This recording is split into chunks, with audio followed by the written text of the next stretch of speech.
Hey, hey, what's up? We're back again. I know I said we wouldn't be, but we did have a last second change of plans. So we are back again this Friday evening to work on some more of the After Winter album. So this is coming along really well. I am very ready to get this done. Oh, hey, there's Harry. How's it going? Yes, so today we are actually going to be getting started on the mix for the final song on disc one. So, and that is farther along than it sounds. That makes it sound like we're only halfway. It's actually a little bit more than halfway. The disc two isn't completely full. It's only about half an hour long, whereas disc one is the whole. I think it's 70, 72, or 73 minutes. It's a lot. It's most of the disc. So we are more than halfway. Hey, Justin Pollitt's here too. How's it going? Hey, hey. So luckily I've done a bunch of the boring stuff for this one already. This song is called A Missing Piece. There's Dad too. Good to see everybody so early. Glad to see everybody in. Hope you're going to enjoy some sounds, some after winter sounds. So I've done a lot of the boring stuff on this one already. I've routed all of the audio, which is just a bunch of me clicking, basically. So we can actually get right into the work this time. So let me make my big dumb face a small dumb face as per usual. There we go. And I'm just going to go through now and mute a lot of the tracks because we're going to be going through this pretty uh, baby steps. It's a very awkward sentence there. That was not good grammar at all. We're going to be starting off with just drums, bass, and rhythm guitars. So I've done a little bit of the first steps as well beyond the routing. I've also gone through the tom fills. Usually the very first thing I'll do is look for anywhere that Eli might have hit floor tom 1 and floor tom 2 at the same time. I generally try to pan floor tom 1 out into the left speaker whenever they're both hit at the same time, so we get nice wide hit. That's only happened once in the song. You can see it right here. This little green automation right there is showing that the floor tom 1 going out into the left speaker for just a second. Justin Pollitt says, I'm going to be proud. I converted Jesse. He's tracking to a click now. Very awesome. Good. I'm glad to hear that. I think all bands should. It's not maybe a must, but it is, despite what some people say, going to improve the quality of your recordings if you keep time all the way through. Imagine that. The idea that some people dislike the idea of keeping a consistent tempo. Pretty crazy. So take a listen here. I've just got the drum track soloed, so all you'll hear is that. And you'll hear this building up part where we're going to hear rack tom 3 and floor tom 1. And both of them are a little bit right. So if you've got a good stereo system, you're going to be hearing both of these things a little bit right. And then suddenly right at the end, when we get the second floor tom, that first floor tom is going to jump to the left. So we get that nice wide hit right there. Ooh, James is here too. Pfft, to you as well. All right, take a listen here.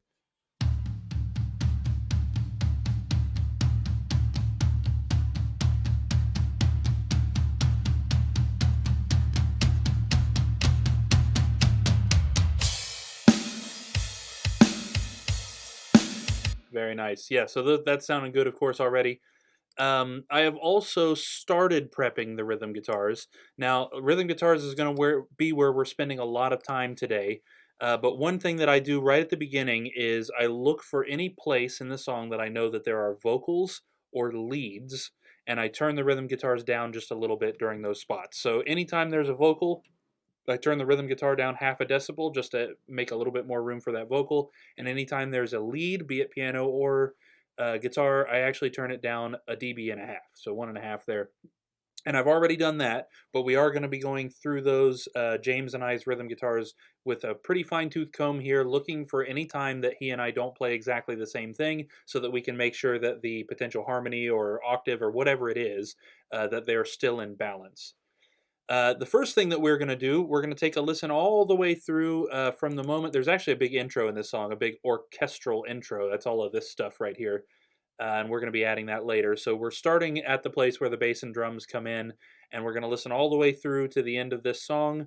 And the first thing that we're going to be listening for is any time that there's a bass flap, as it were.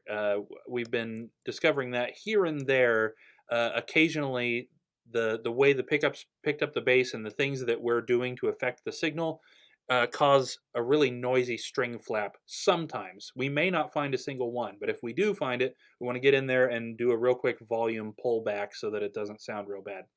And then, of course, also we're going to be adjusting the general volume of the drums, bass, and guitars if we need to. So without further ado, let's get right into taking a listen.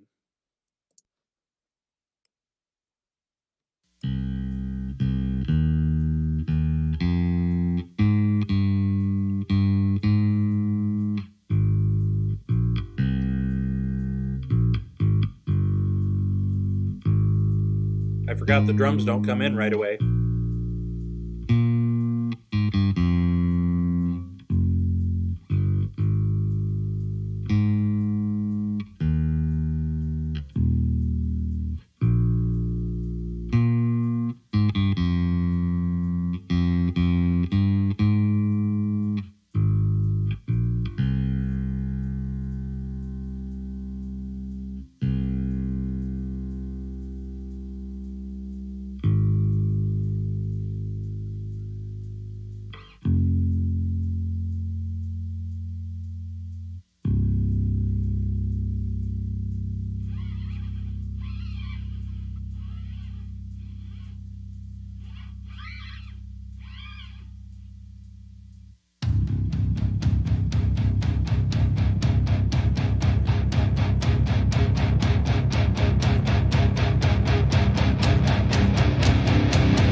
So there was a little bit of one right there. I don't think it's a big deal. Let's see if we can grab that, just that tiny little bit of unpleasantness. Nope, I missed it.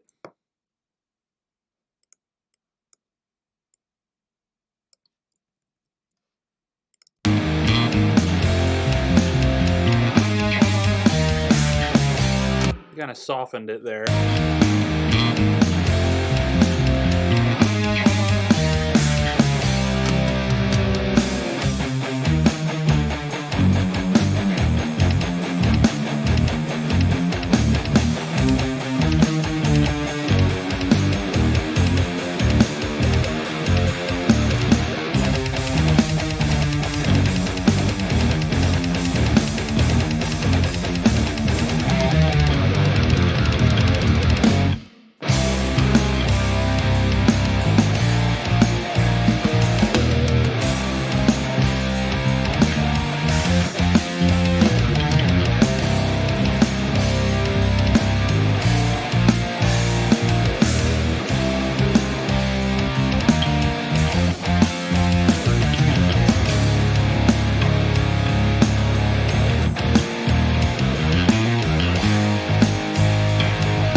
What a weird way to end a song.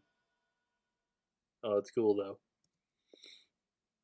Okay, yeah, I didn't hear pretty much anything other than that tiny little section that we messed with there, so I think we're good for the time being on the bass. So let's take a look at the rhythm guitars now.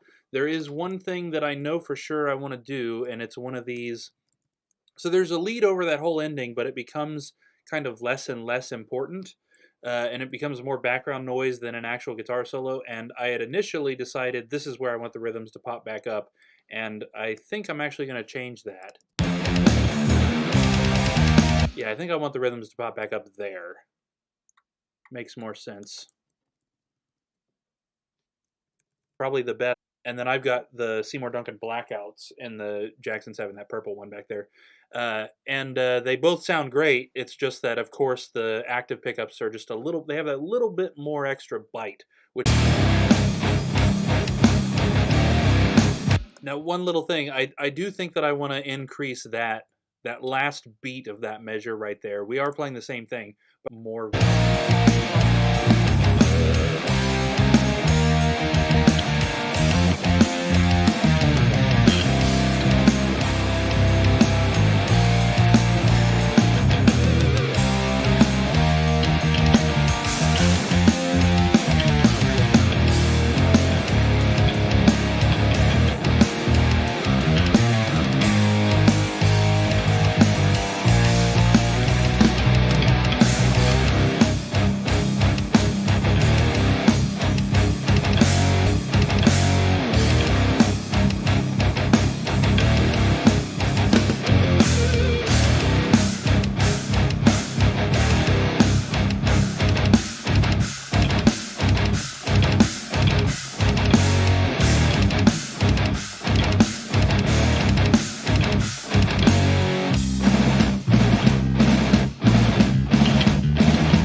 There was a quick little spot. By the way, I'm pretty sure, and again, I'm pretty sure James is here, so he can correct me if I'm wrong. I'm pretty sure this is James's favorite song on the album. Would that be correct, James? Or at least as far as guitar parts go, one of your favorite parts is this bit here.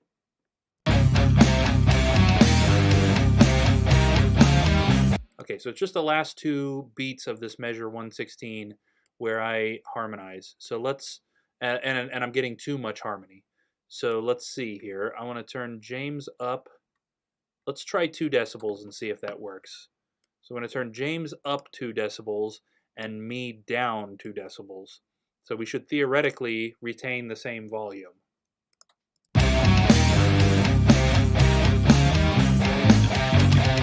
That was pretty close. I think I want a little bit more separation. So So I'm going to turn me down an additional decibel and James up an additional decibel.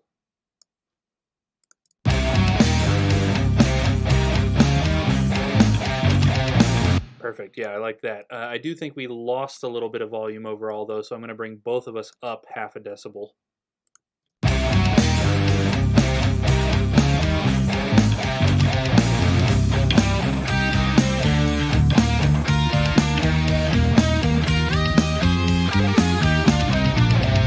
So, of course, like most of that is harmony. And again, I'm just hearing a little bit too much of the harmony.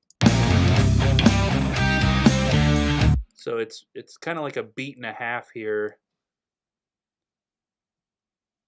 Yeah. And let's just try the same thing. So let's try putting James at positive 0.5 and me at negative 5.5 and see if that's what worked for the last section. So will that also work here?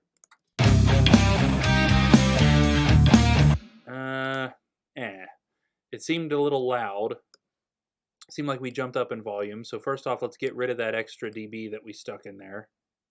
Or extra half, I guess, rather.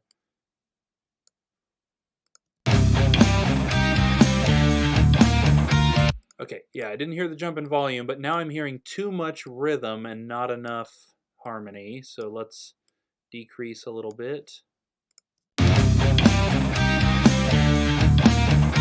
Yeah, it was pretty. I was a lot better with that. Yeah, I don't know.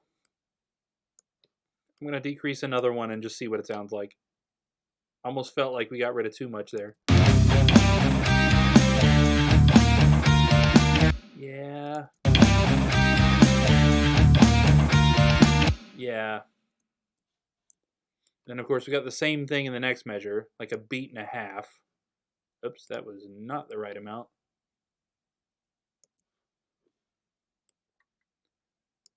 And clearly we don't need to make really broad strokes here. It's just a little bit more James, a little bit less of me.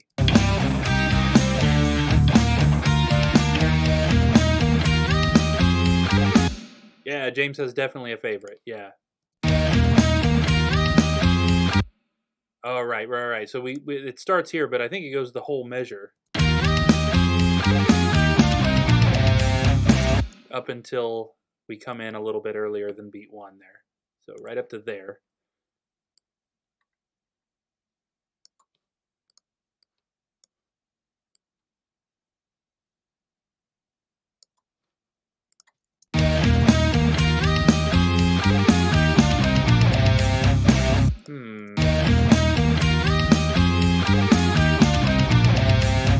I'm good with that. It's the second half.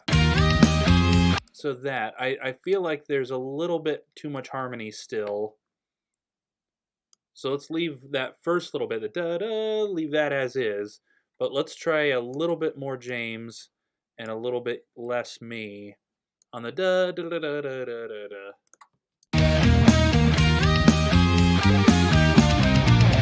Yeah.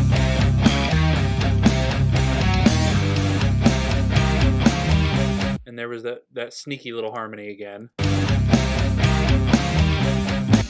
So just that second half of this measure right here.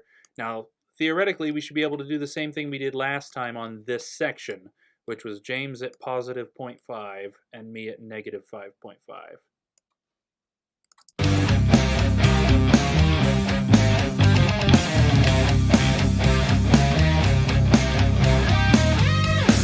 Definitely way too much me right there.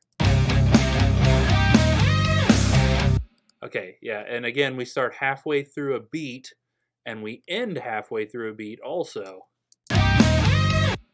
Yeah. Okay, let's try a more drastic move here.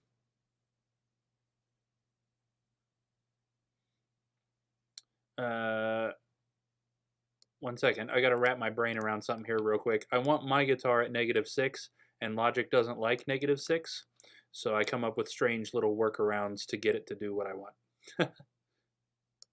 There we go. So now my guitar's at -6, and then we want James at 0. There we go. Nope. There we go.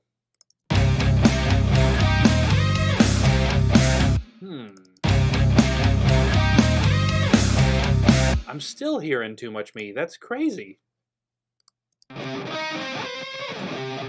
Right, yeah, why am I struggling to hear that? Okay, well, let's keep on increasing. I'm still not even getting it close to where I want. So let's take James up another 2 and me down another 2.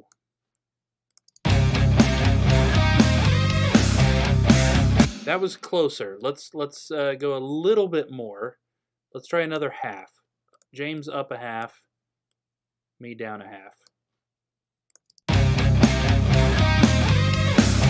Okay, yeah, we definitely found the line. So that was a little bit too much James. So let's go back. James at 2, me at -8.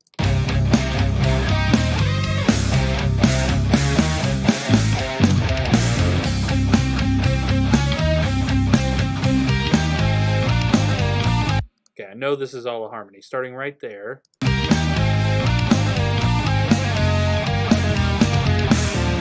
I'm pretty sure James has pointed out that specific riff, that thing right there that we just heard, as one of the coolest parts of the song for him, which is neat. I love that not only the run, but the harmony is really neat.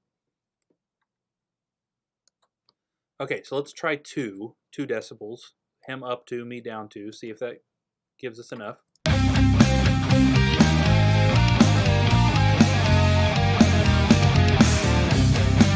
Okay, that was pretty close. I want to try another half just to see.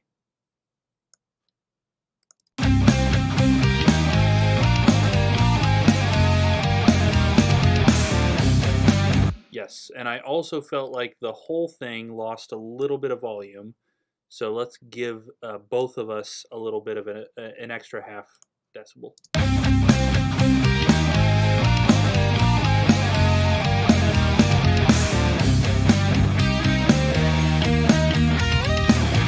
So here we are with the like half measure harmonies again.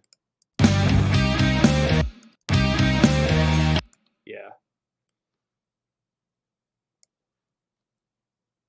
Now before we were just barely changing these, right? James up or up 1 and me down 1, I think.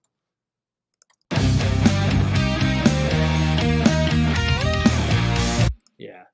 Yeah, I think I was good with that one. We should be able to do the same thing here.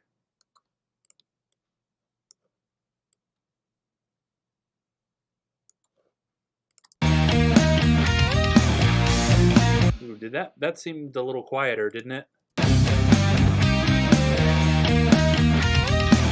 Okay, so yeah, no, in retrospect, I think it was fine. So we got another little 1.5 beat harmony right there. Let's try the 1 decibel separation again.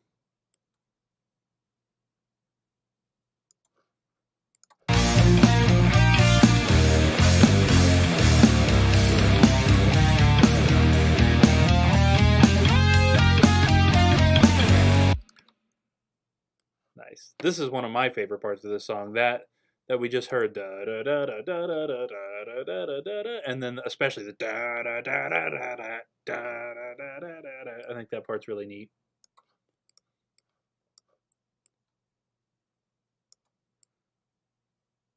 Come on now.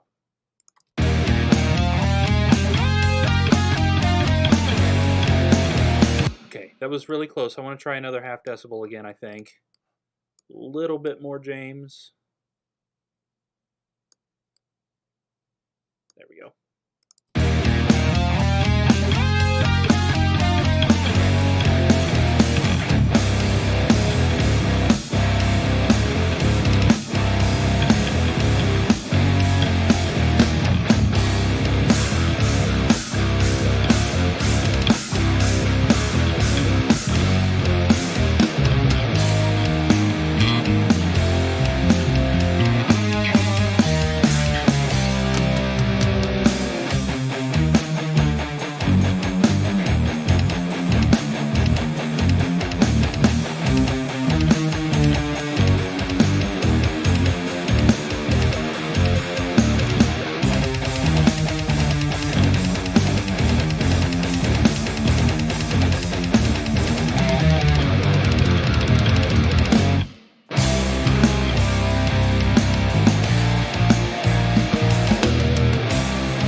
such a weird ending. This one has a weird ending. We definitely wanted to kind of make you feel like something strange was going on and nobody's really sure. It's almost like being in a carnival fun house. So Dad's got that crazy bass part going on. James and I are both like really wide vibratoing all of those notes. So just, it sounds crazy. It sounds like something's warping. Okay, I think we got all of that. This song is meant to be a little bit more straightforward for most of it. A lot of it was more heavy, chunky, so not a whole lot of harmonies, not a ton of fancy stuff going on. For a lot of this song, we're both playing the same thing. And then that second verse gets a little fancy, and then we go back to playing the same thing. Another one of my favorite aspects of this song from a guitar standpoint is that the two choruses in this song are almost exactly the same. One of the things we did on this album is a lot of the stuff is never the same. The choruses aren't the same from spot to spot. This song, the chorus is almost the same, but all of the riffs are backwards from what they were. So the first chorus has this thing. Da, da, da. Right? But then in the second chorus, it's the same notes. It's just da, da, da. So it's backwards now. I love it. It's just one of those little tiny things that a lot of people aren't going to pick up on, but I love it. I'm a nerd for that kind of stuff. Okay, so now that we got that going on, the next thing is clean guitars. Now, we won't be able to do a huge amount with these right now. For now, I just want to check to see the balance between these 6 tracks.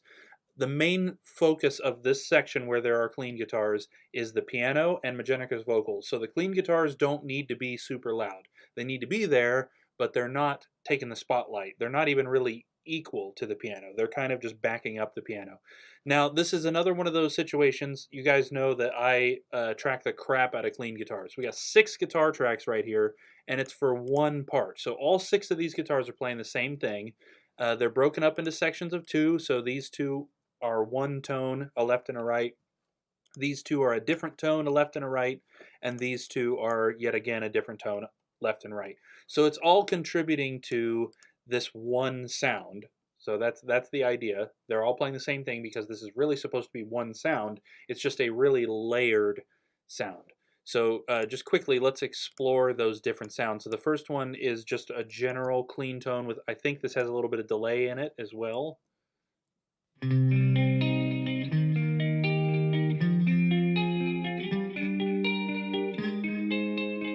Yep. And then the ballad tone is more like an 80s kind of a chorus kind of a thing.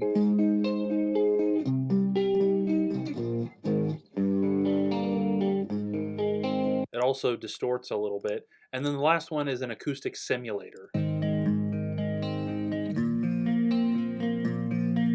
Now normally I also go ahead and layer in real acoustic too, but since this song is in drop C, didn't really feel like tuning an acoustic all the way down to drop C and just hoping that the strings wouldn't flap around. So we just left the real acoustic out of this one, and altogether we've now got this tone.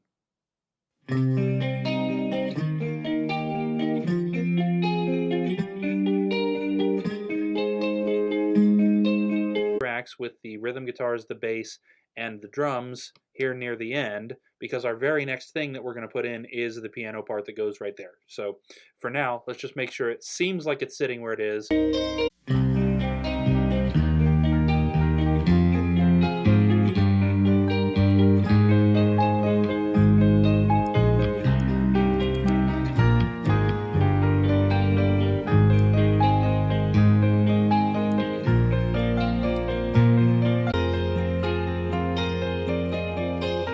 Part doesn't need to be blasting the same amount.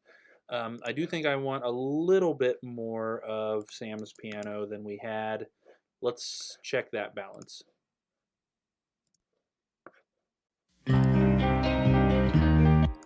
Real quick again. We get a pretty hefty hiss when the bass comes in. Let's put a real quick fade in on that so that it's not quite so in your face when it happens. Shorten that, fade in, there we go.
Yeah, I really liked that tom being over in the left. So let's definitely keep that. That widened that out. I still think it should be a little bit louder too, that build up. So let's go ahead and do that while we're here.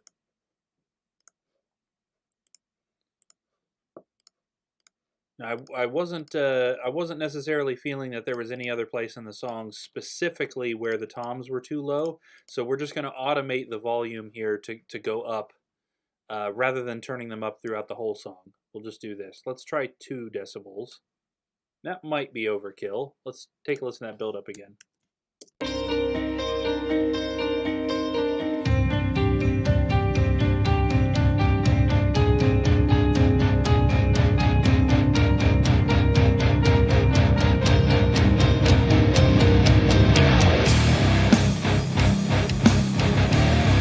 No, I love that actually. That's really cool.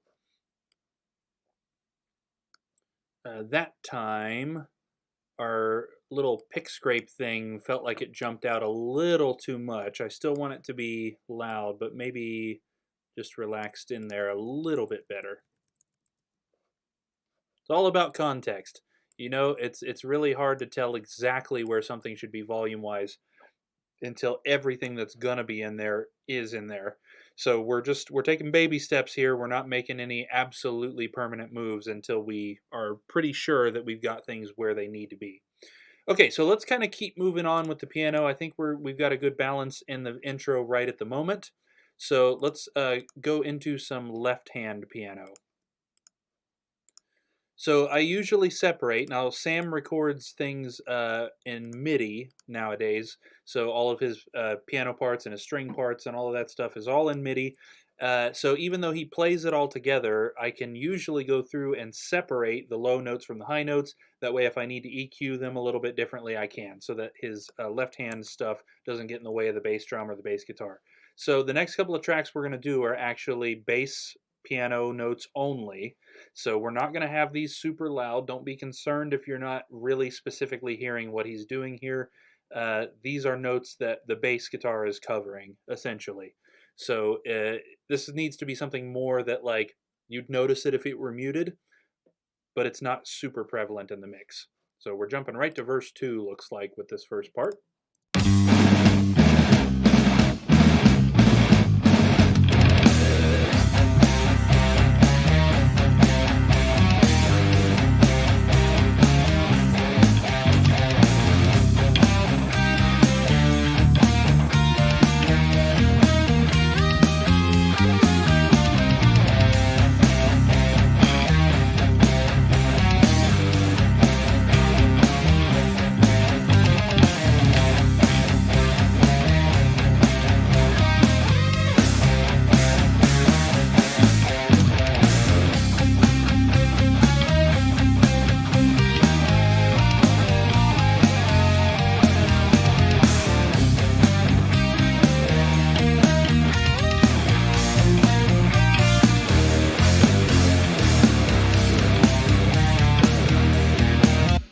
Didn't hear this last bit at all. I'm pretty sure I know what he's doing, but let's listen.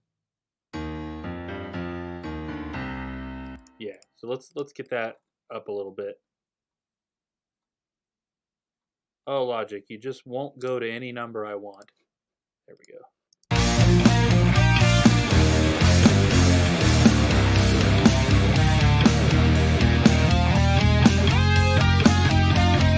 Okay, that's actually all for that particular track, so let's move to the other left-hand track. See what we got here. So we kind of centered that other one around -12.5. Let's go ahead and start that one, this new track there as well.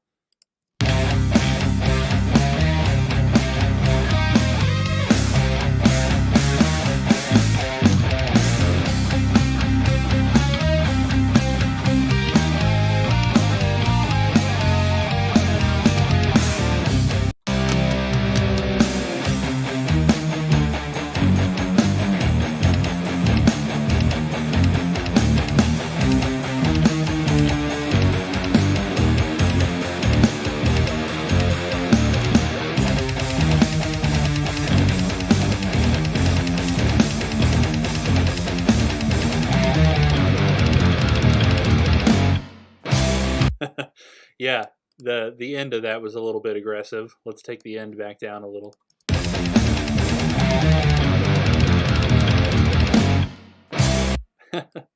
Yeah, just a little bit more. I like it, but it's still just overtaking just a little bit, making it too muddy.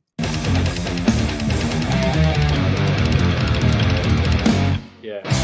I feel Sam was probably taking out some rage on those notes. I feel like that. He's really pounding those. Okay, and then the ending should be a similar thing. In fact, I'm confident enough in that we should turn it back up to 10.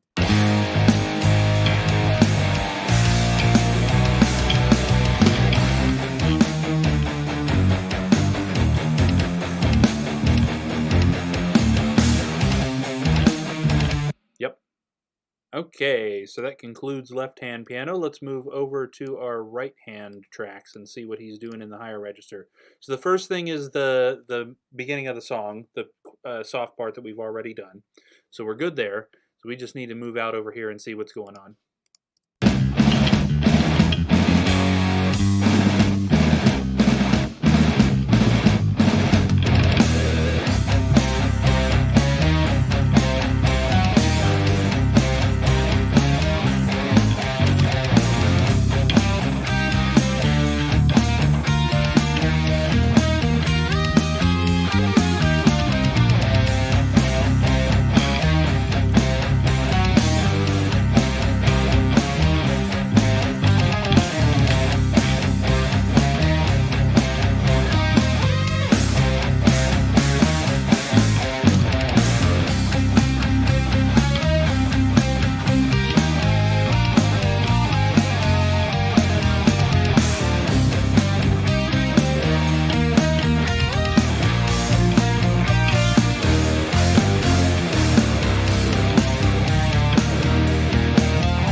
I'm going to do a quick review here.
Not bad. Okay, let's jump ahead a little bit here.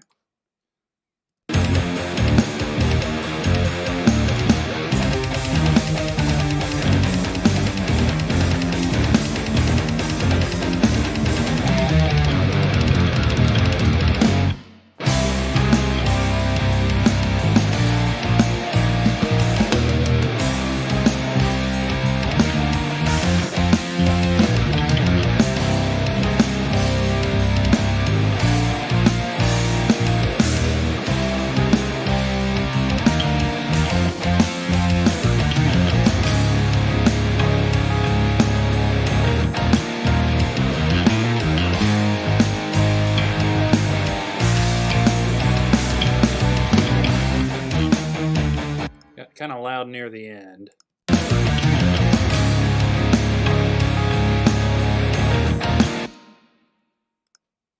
It's good with that chorus for most of it, and then we just got a little bit extra loud. Oh man, come on, Logic. You guys ever, I hope this happens to everybody and I'm not just a psycho. You have those weird things that you get just really extra mad about, even though it doesn't really matter. It's not that big a deal. Logic has this thing where it won't go. Well, actually, look, I don't know if you guys can see it. No, it's behind my head. It won't go to the number I want it to. So I want this at -12, and it'll do 11.9. It'll do 12.1, but it will not go to 12. And given it's just like, I don't have OCD, but this is just like that little touch, you know what I mean? Where I don't want it at 11.9 or 12.1. I want it at 12. They're not that different. But why won't it just go to 12? Why is there any situation where it would skip a number?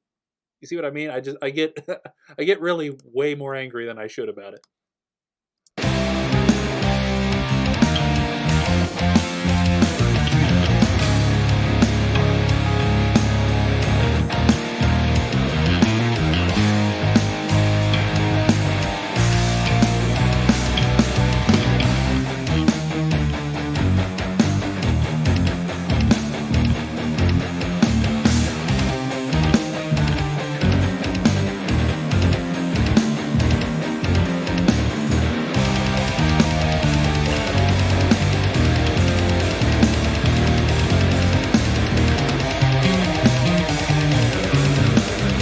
The piano, it sounds really good when that first comes in, but it really quickly just starts muddying stuff up.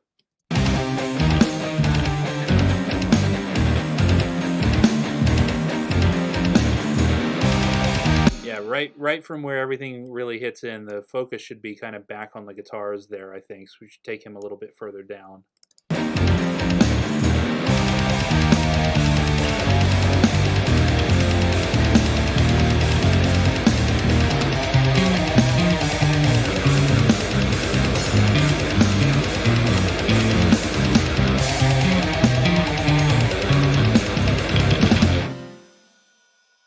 Ooh, interesting.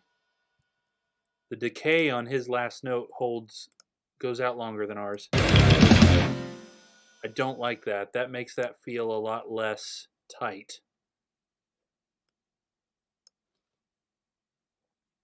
Yeah, his decay should be done by that moment right there. So let's kind of cut off the end of that and put a fade on it so we can keep that tight ending. I don't mind the cymbal decay holding out there. But yeah, that piano reverb kind of messed with me a little bit. Okay, I'm good with that.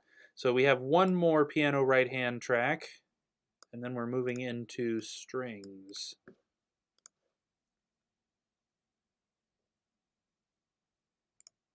Okay, so our first thing here is chorus 1. Now we've already got chorus 2, and it was at 10.5. So let's start this there. See what we think.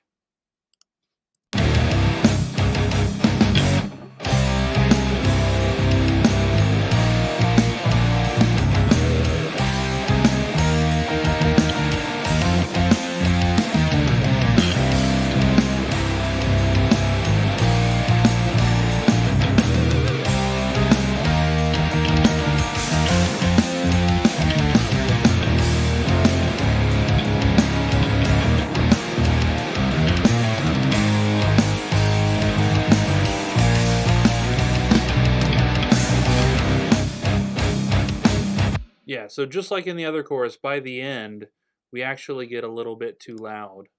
Starts off good.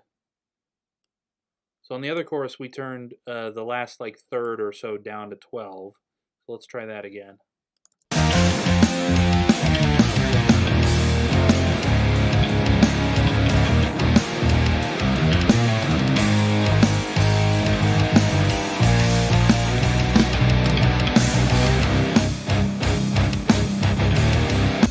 Yeah. Okay, let's see what our next piece is.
Nice. Okay, that should do it for pianos. So now let's get into some orchestra elements. So we've got 5 string tracks here, 2 of which are, again, bass strings, which I separated. He played it all together. I've separated it so that if I need to EQ something a little differently, and I have, absolutely, EQ'd those bass strings a little bit so that they're staying out of the way of the bass guitar and the bass drum. And then same kind of thing with the high strings. We keep those out of the way of the guitars and the vocals, make sure that they're supporting where they need to support. So we got 2 bass strings, 2 high strings, and also a French horns track. And I do not remember at all what those French horns are doing. So I'm excited to get to that track because I have no idea what it is. Okay, let's start checking out some stuff here. So let's see. Now bass strings is a lot like the low pianos. So again, we're already getting a good amount of low end from the bass drum and the bass guitar. Anything Sam is playing with his left hand, usually, this is not 100%, but almost always needs to support the material, not shine through the material. So this is probably going to be the sort of thing that, again, you would notice something was different if I muted it, but it's not actually going to be real super high in the mix. So first off, I want to hear what exactly is this part doing here.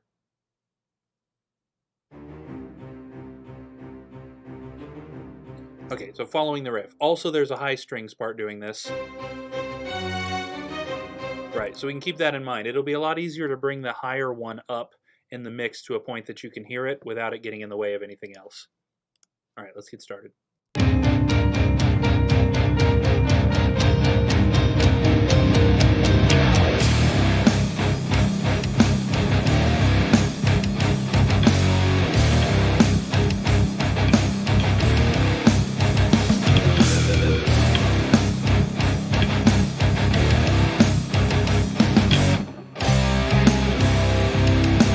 Okay, so I'm going to assume our second section is that same thing.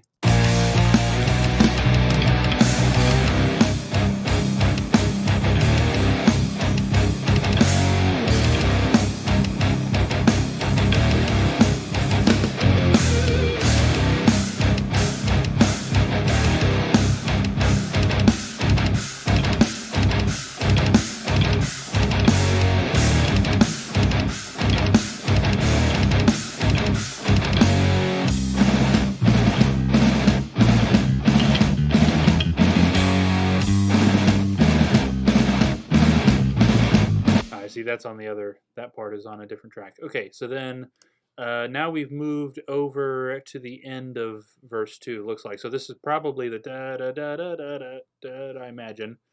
Let's check and see. Yeah.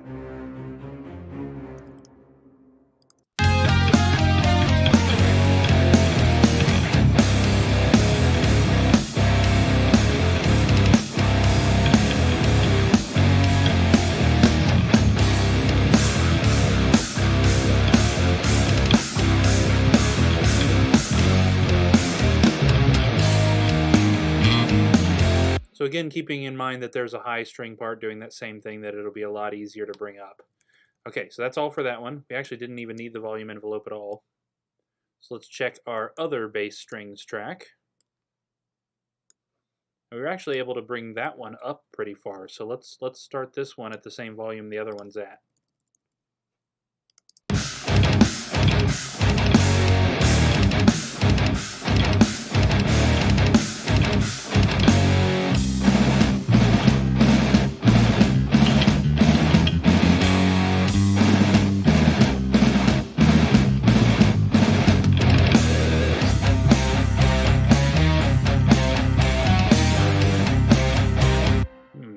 Just there, kind of felt like the pianos came in a little strong on that part. Okay, just to make sure I wasn't affecting anything else. I want to try bringing those down an additional decibel, which of course, Logic will not go to 14.5. There we go. Okay, and then this one needs to go to 11. Okay, that one worked. Okay.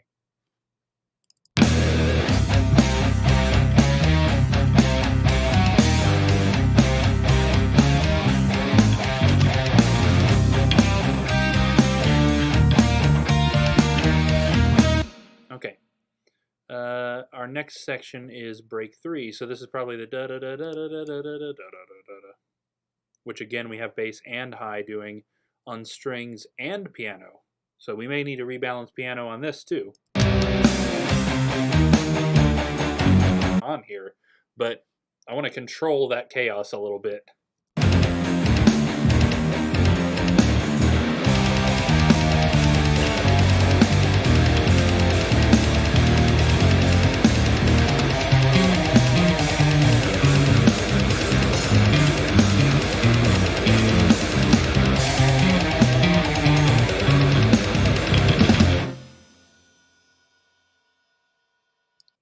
There, I think we got it.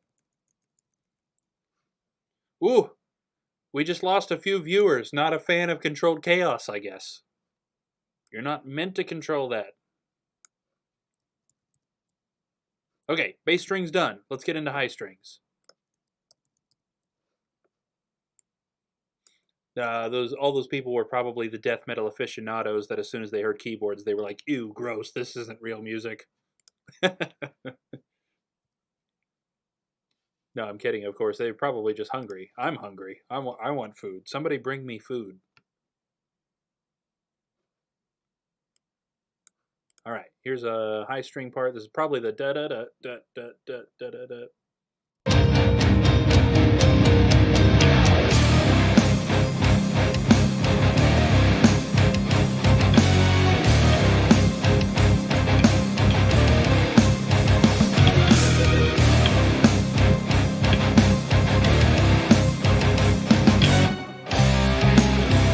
See, there we can really bring him out and it won't mess with anything. Now, having said that, that last note was a little bit loud, but the rest of it I think was good.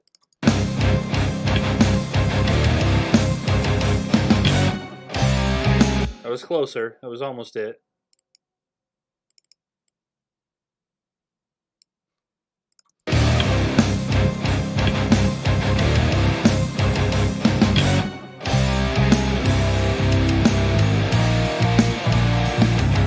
And then just like on the piano, it looks like we pick it right back up. Probably is the same part, which means let's go ahead and turn it back up to, yeah, where it was.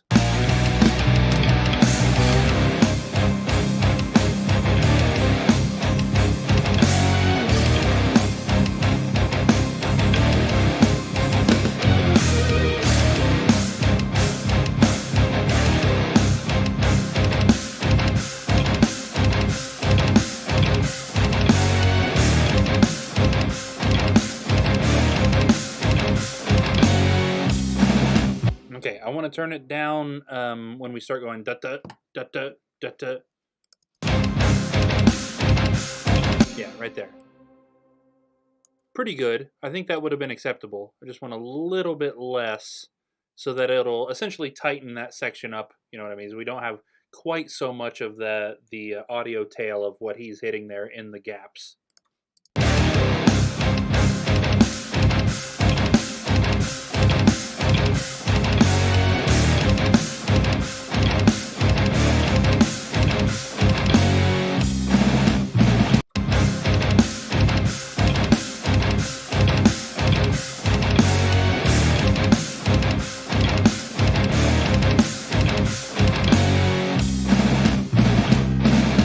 Oh yeah, yeah. See, now we've got those the same amount of viewers that left there that I called out a second ago back. You guys were hungry, am I right? Right? You just went and microwaved yourself a burrito or something? Tell me I'm wrong. I don't know why I'm calling this out. It doesn't make any sense at all. Okay, let's move into this next section.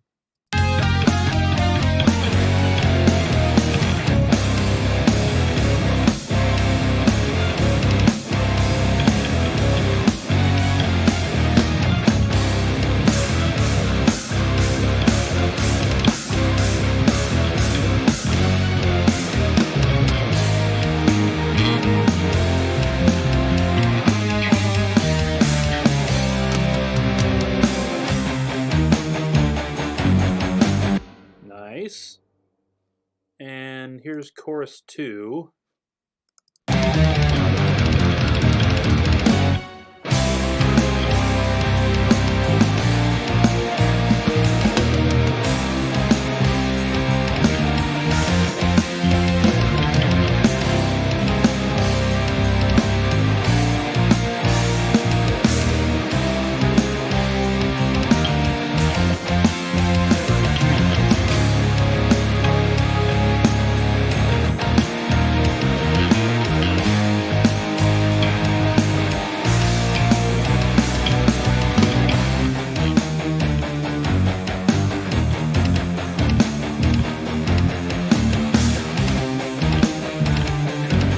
Okay, yeah, I like that. Now it's beginning to be a little bit too much, but I think I'd rather hear that string part uh, than the piano part. So I've taken the piano part down. Justin says, I'm just jamming out while I play Overwatch. Very nice.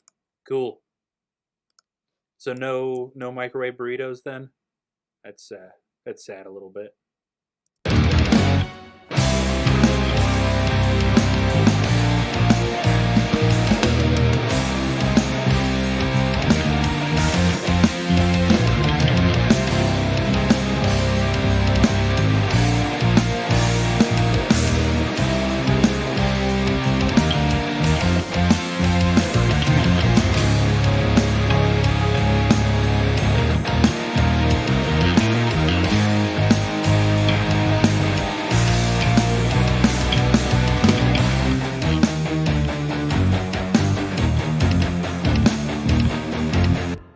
Justin says pizza rolls. Can't beat that. Yeah. I can get behind pizza rolls. Nice. Okay, I think that was it for that track. So now let's head back and get the other high strings track, which is definitely going to include that first chorus. Yep, in fact, that's our very first thing. So let's go ahead and adjust to the same settings we had in that first chorus. So strings at -5, and then we ended up taking the piano down some. So let's just go ahead and do that right off the bat. I believe I took the piano down a whole decibel, if not a little bit more even. And of course it won't go right to 12. Logic. Why must you make yourself my mortal enemy? Ugh. There, okay. And then probably we'll need to adjust it again, so all that work probably for nothing.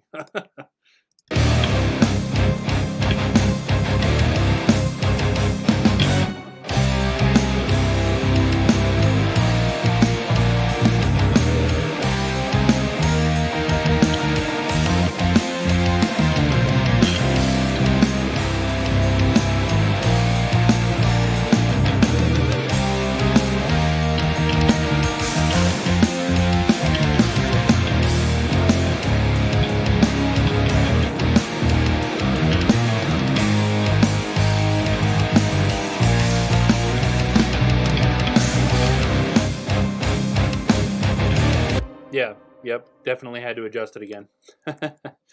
Okay, and then we got a little extra section out here. Let's see what that is.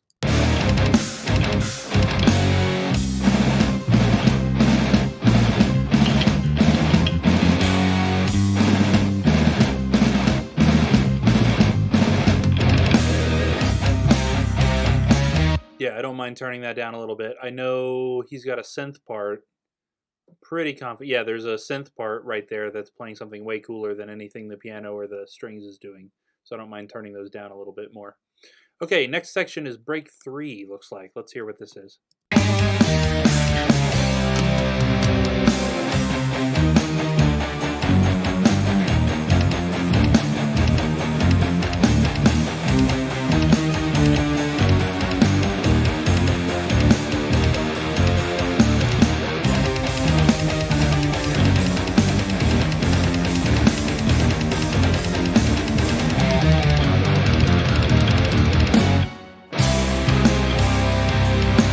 Very cool. Okay, and then I assume the ending is going to be the same thing then.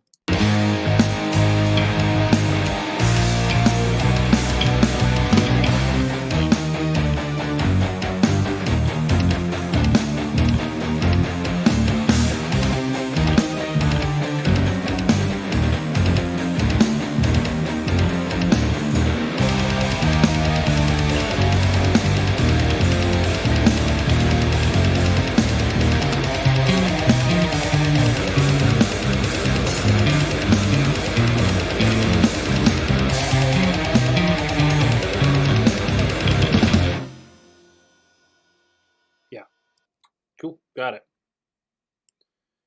And finally, for the main orchestra section, is the French horn track. Like I said, I don't remember this. I have no idea what this is. It's in the ending, so it has something to do with the da da da da da da da da. So let's see, what is this doing?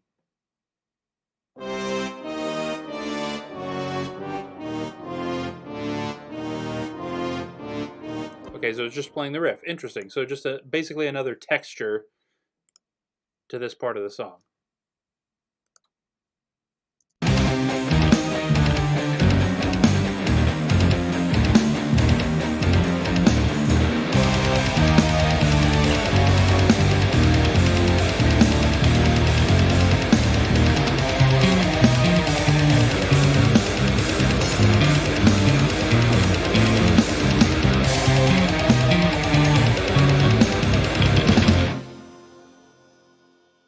Okay.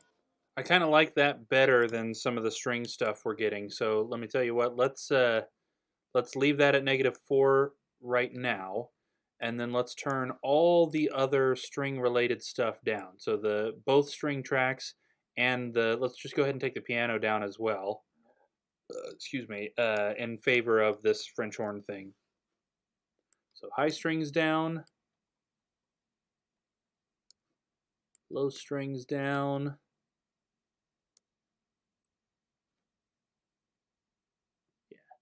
And piano down. And hopefully that will allow those French horn to cut through the chaos a little bit more.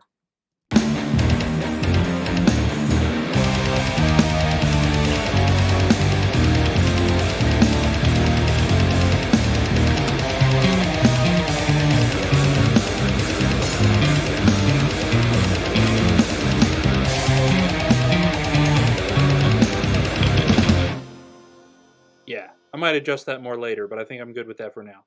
We also have the lead guitars to slot into that section too.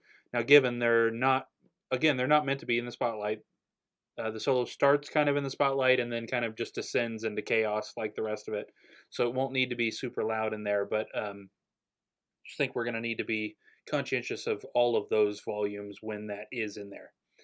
Okay, so the next tracks are the big orchestra section. The whole intro of this song, it's like, I don't know, what, 2 minutes? Yeah, 2.5 minutes long orchestra section that Sam and I wrote out and Sam played. That's super cool. And that's going to be a big project, of course. That's probably going to be a lot of what we spend the rest of the time on. But let's go ahead and jump that just for now and get the last 3 tracks that we need in the song proper that aren't vocals. So our first thing is actually a synth. So this is this real neat synth sound that Sam and I discovered fairly late. We had actually recorded most of the album unhappy with the synth sound that we were using, and we suddenly discovered this whole bank of synths. So then we just went through them bit by bit, and we made a list, and we ended up going back and changing all of the synths we had already done to this sound. Luckily, since we recorded MIDI, he didn't have to re-record the stuff. But it's a super neat sound, and I love this part. It's goofy. Check out by itself here.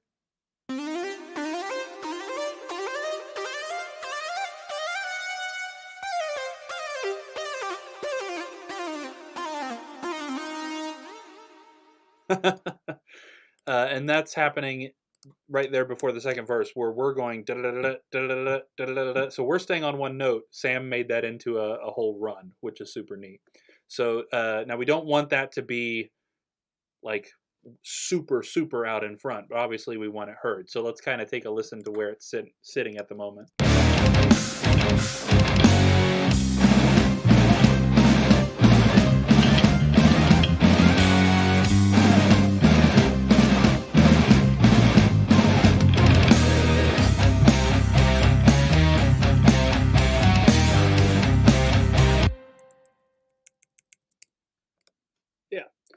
Justin says, "Are you able to mix something if it wasn't recorded in Logic?" Yeah. Now, the best thing to do in that case would be to essentially export each individual track out of whatever DAW you used and then stick it in Logic. And then I could mix it the way I always do everything else. Yeah. Possible. Not my preferred method of working, for sure. That opens me up to a lot of potential people not getting exactly what they want and assuming it's because I did something to it. Recording has a lot to do with recording good sources in the first place, right? And that requires a lot of extra work. It requires a lot of a good space to work with, good microphones to use. making sure that you're careful about how something sounds before it ever touches anything to do with recording. Before it gets to a microphone, before it gets to an interface, before it gets to a DAW, it's got to sound good. And also it has to slot well for real with your actual ears with everything else you're planning on putting in there. So of course I like to be kind of in control of that from the start, having a good idea of what should or shouldn't work. But yes, no, to answer the direct question, yeah, you can mix something using Logic that was not originally recorded in Logic.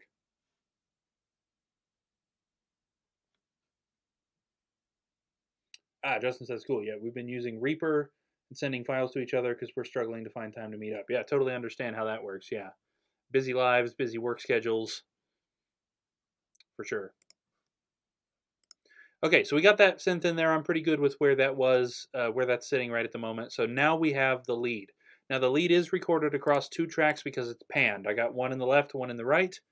Again, just to kind of add to that weird. So the end of the song, story-wise, I can't reveal too much or else that's going to give away too much, but the lead character is still in a really kind of confusing point of the story. She's not 100% sure. Right about now, she's got a pretty good idea of what's really going on, and she just needs to confirm that she's right. She is. She doesn't know that yet.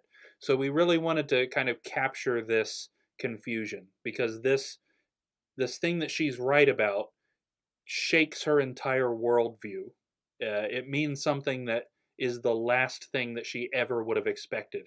So yes, there's surety and there's determination, but there's also just this really like crack in the core of what she believes and who she is and how she thought the world was, right? So we wanted to kind of capture that kind of a fun house kind of a thing. So the lead also contributes to that. Therefore, I double tracked it. It's not exactly the same, so it'll give you that. Again, it's adding to that sort of weird what's going on here vibe. So let's listen to it as it is now, and kind of determine. I have a feeling that we're going to have to do some fanciness with this, that it's not going to be able to stay one volume the whole way. But let's listen.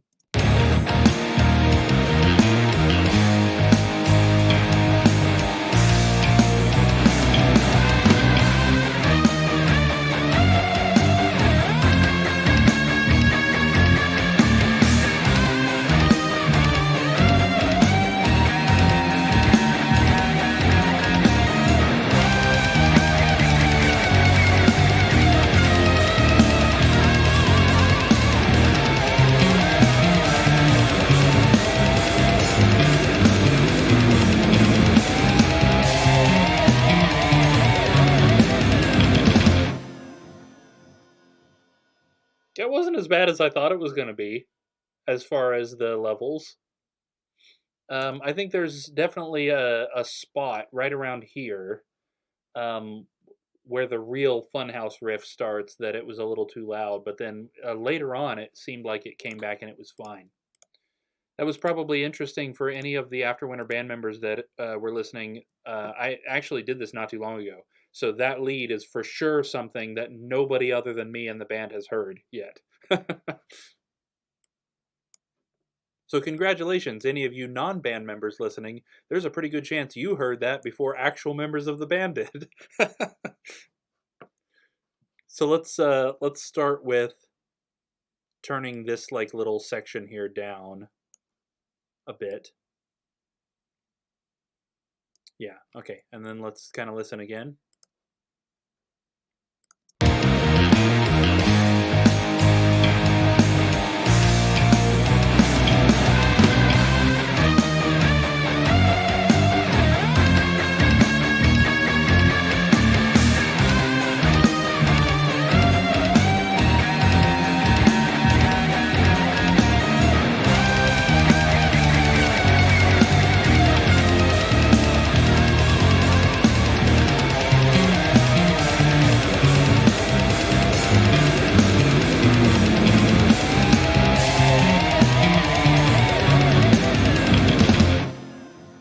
Okay, I definitely missed both. I did not put that at all where I was supposed to have. Okay, I want to try taking the even the louder section down by about half a decibel. And then my Vinnie Vincent impression there in the middle, I think I want to take down a little bit more as well.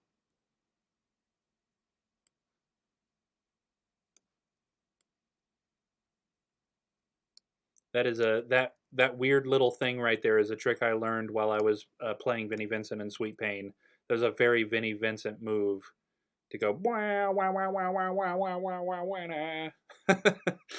Very strange. It also happens a little bit in the Hotel California solo. Strangely, I use that same sort of like it's a bend that's slowly being let down, but also it's not really a straight from top to bottom move. He's also kind of vibratoing it as he's going down. It's a very weird thing that Vinny was really the only person I'd ever heard do it until I really started paying attention to the Hotel California solo and noticed. I'm pretty sure it's in one of the Joe Walsh sections that he's kind of doing that also.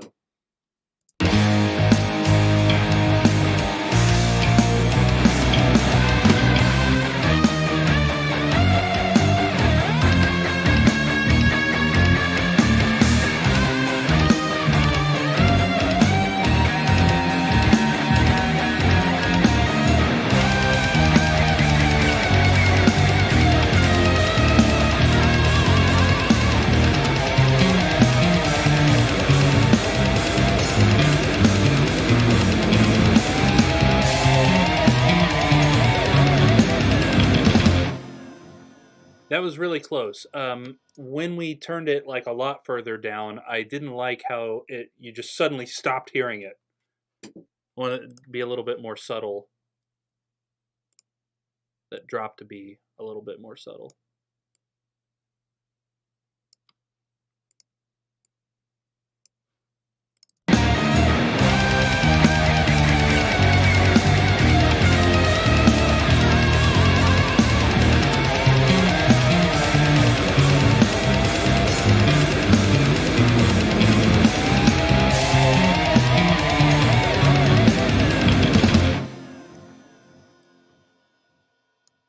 Getting there. Getting there.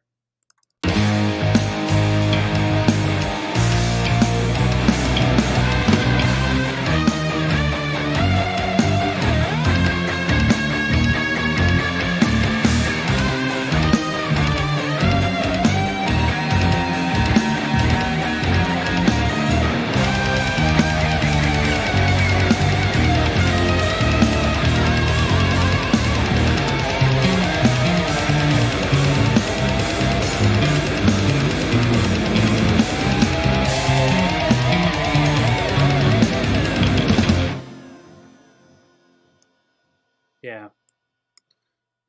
I think I'm just gonna have to make a little bit of a decision here that I really didn't want to. So this is a guitar solo in the loosest sense of the term. You know what I mean? It's not really meant to take the spotlight from what's going on in the rhythm, but because of the nature of what it is, I think it just does.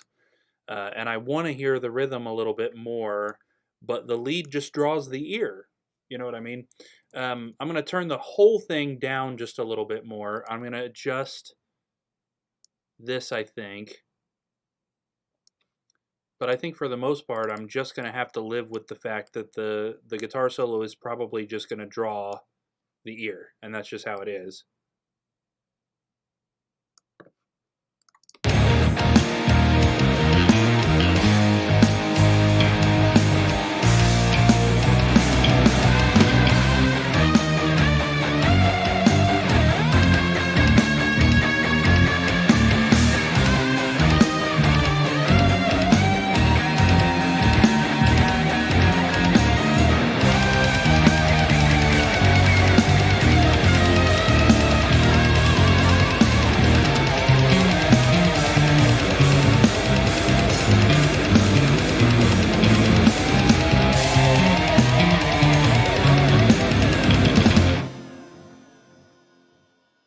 Yeah, it was a lot better with that. I want to try something really quick in the middle. Not confident, just curious.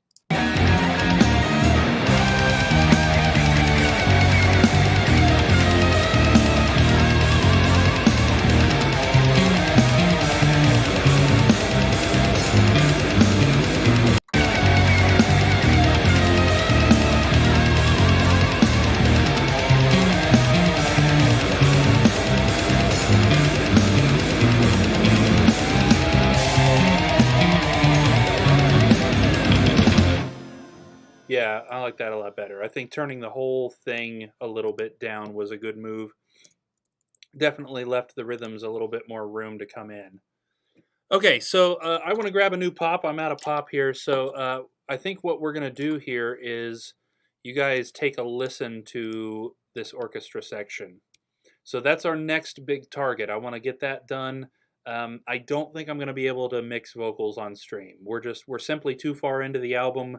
It's going to give away plot points that we don't want the public to know about yet. This is, the first time you listen to this album. I really hope our listeners will take the time to sit from beginning to end through the whole thing and just experience it. Treat it like you're watching a movie. Don't treat it like it's a band's album. Treat it like you're watching a movie. And it's just audio, basically. So again, I don't want to mix the vocals for this song on stream. This is the one of the big reveals is in this song, so we don't want to give that away yet. But that's okay, because we've got about 45 minutes left that I want to stream, and I'm quite sure that this orchestra section will take up that amount.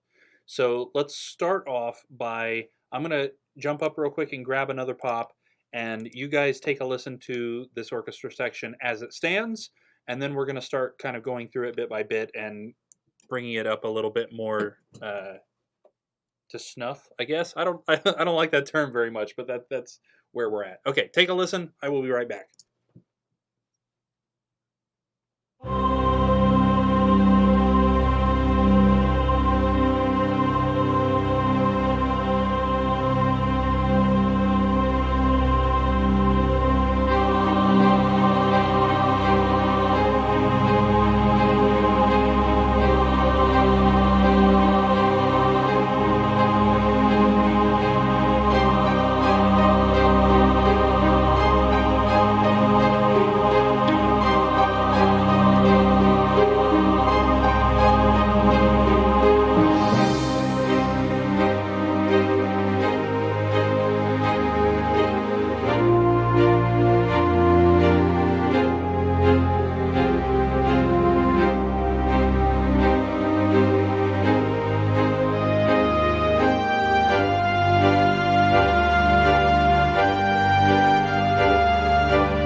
So as you can hear, it leads right into the song.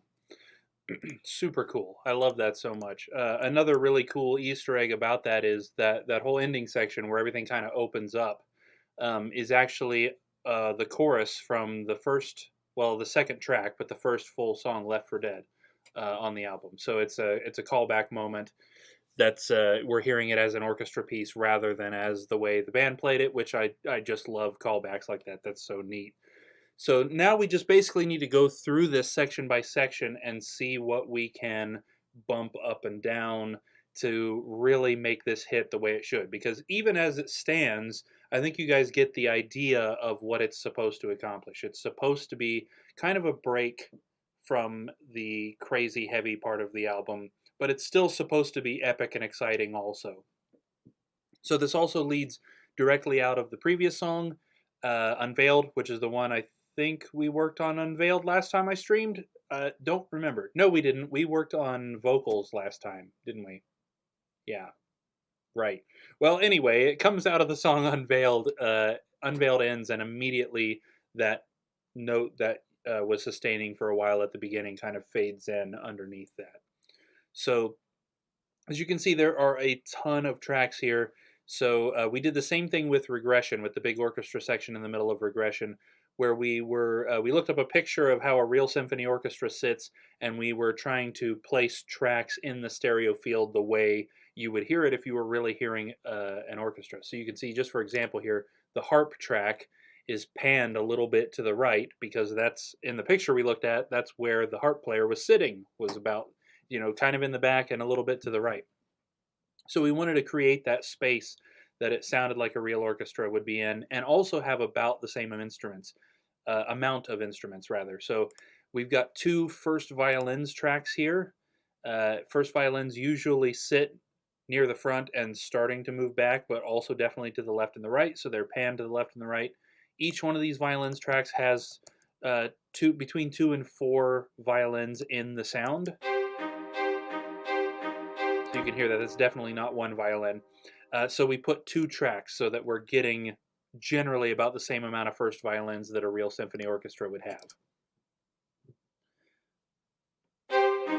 Yeah. So that's how we built our orchestra section. It's the same thing we did with Regression. It's just now we've got a little bit of a better sounding orchestra thing than we did back then. We also have a little bit that's played for real. The cymbal crashes here. Yeah, played for real. As well as this, the marching snares that come in.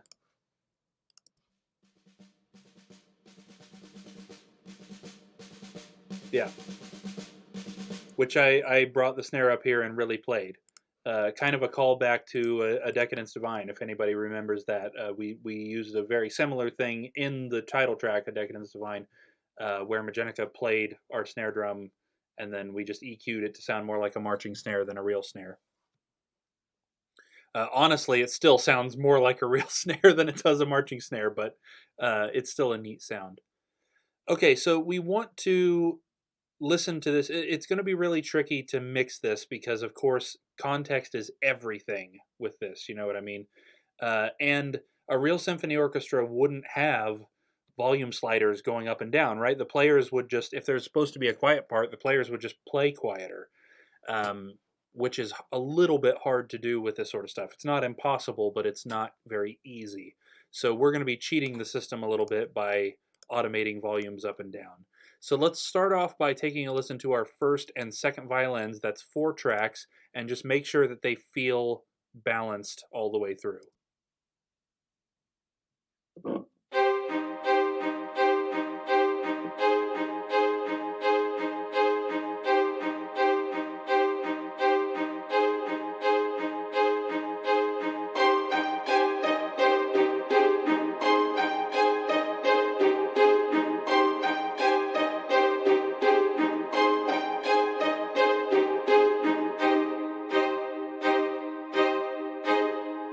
Side note, I love that part there. Da, da, da, da, da, da, da, da. Let's skip a little bit forward.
good thing that's a cool sound, because I'm pretty sure we have several notes in that a violin couldn't actually hit.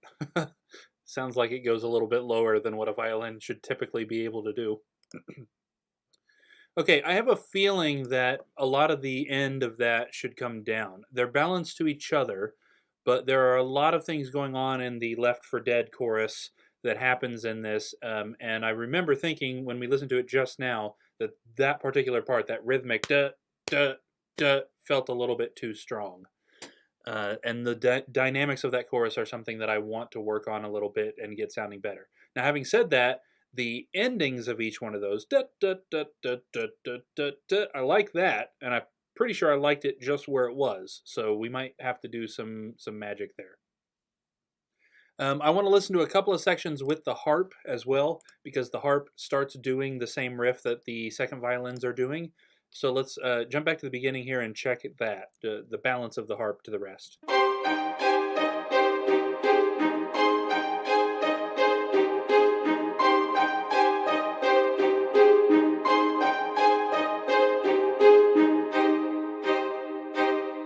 Yeah, I think that's perfect. Adds that little extra level of mystical fantasy in there. And then again later on.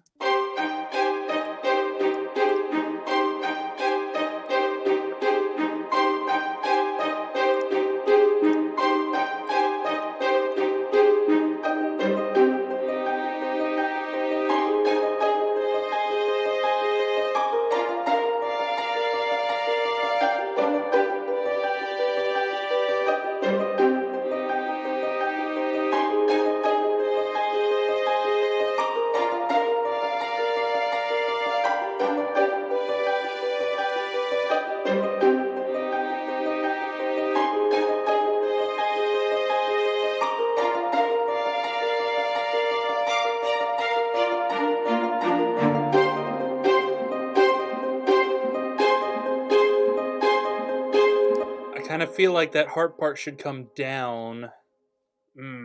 Yeah. Okay. Here's what we're going to do. Because again, it's just so hard to determine without the context of everything else. I want to listen to the whole thing again. But I want to pay special attention to the stuff we just heard by itself. So the first violins, the second violins, and the harp, specifically, when everything else is in there, volume-wise, what should they be doing?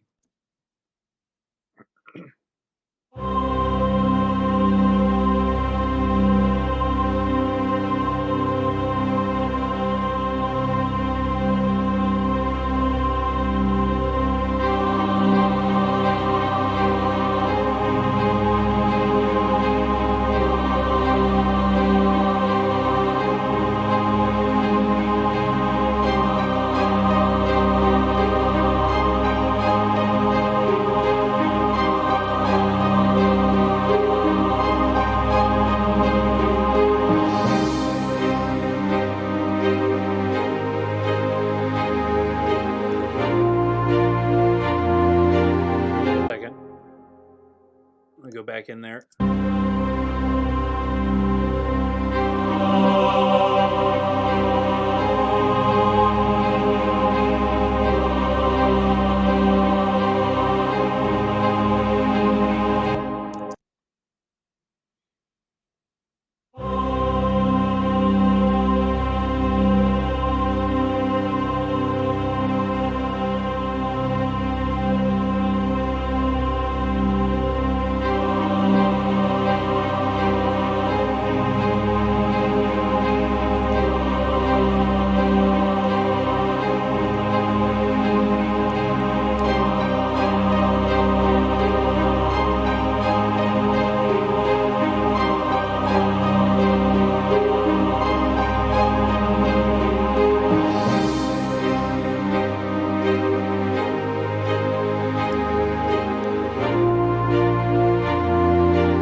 harp down during the Left 4 Dead chorus.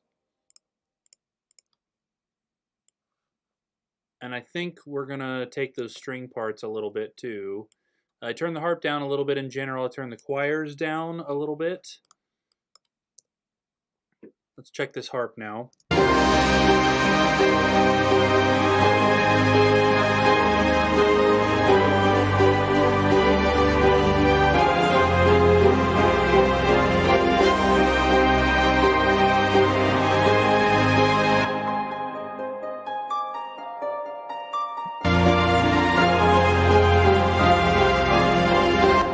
So that's what the harp is doing during the actual Left 4 Dead chorus when it happens in Left 4 Dead.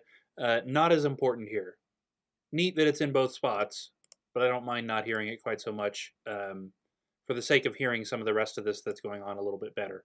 Okay, I think I also want to take the first and second violins down during the Left 4 Dead chorus section.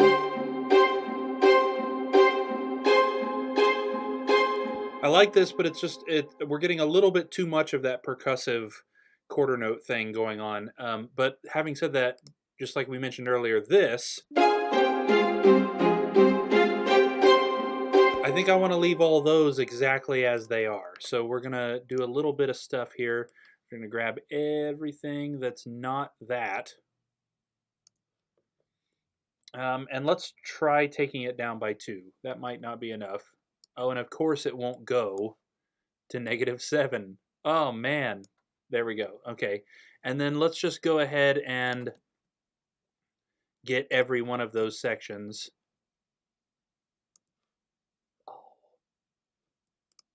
At the last second, the mouse moved, and I didn't get everything that I meant to get. There we go. Yep. And we'll pull that all down to 7. We're going to come over here and do the same thing here. That down to 7, and then one more section.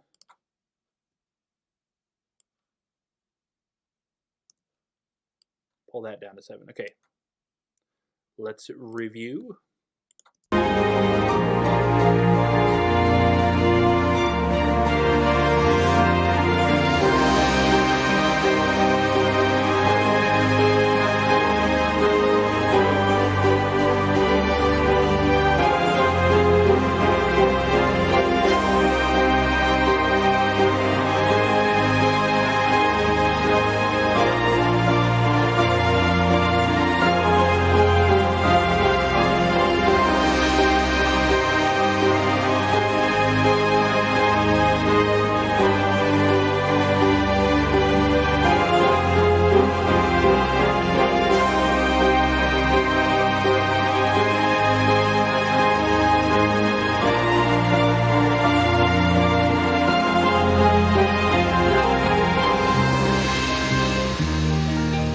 Yep, I'm pretty good with that. I do think that the very last one, the last was a little bit much. Oh, and here I am trying to turn something down to 6. Hold on, let's see if we can trick Logic by temporarily bringing the harp down. So we select all of this and then bring the harp down to 11. Haha! Then it puts everything else at 6, and we can put the harp back up at 11. I tricked you, computer. Unfortunately, I'm sure the Terminators will remember this slight when they take over. Let's check that out.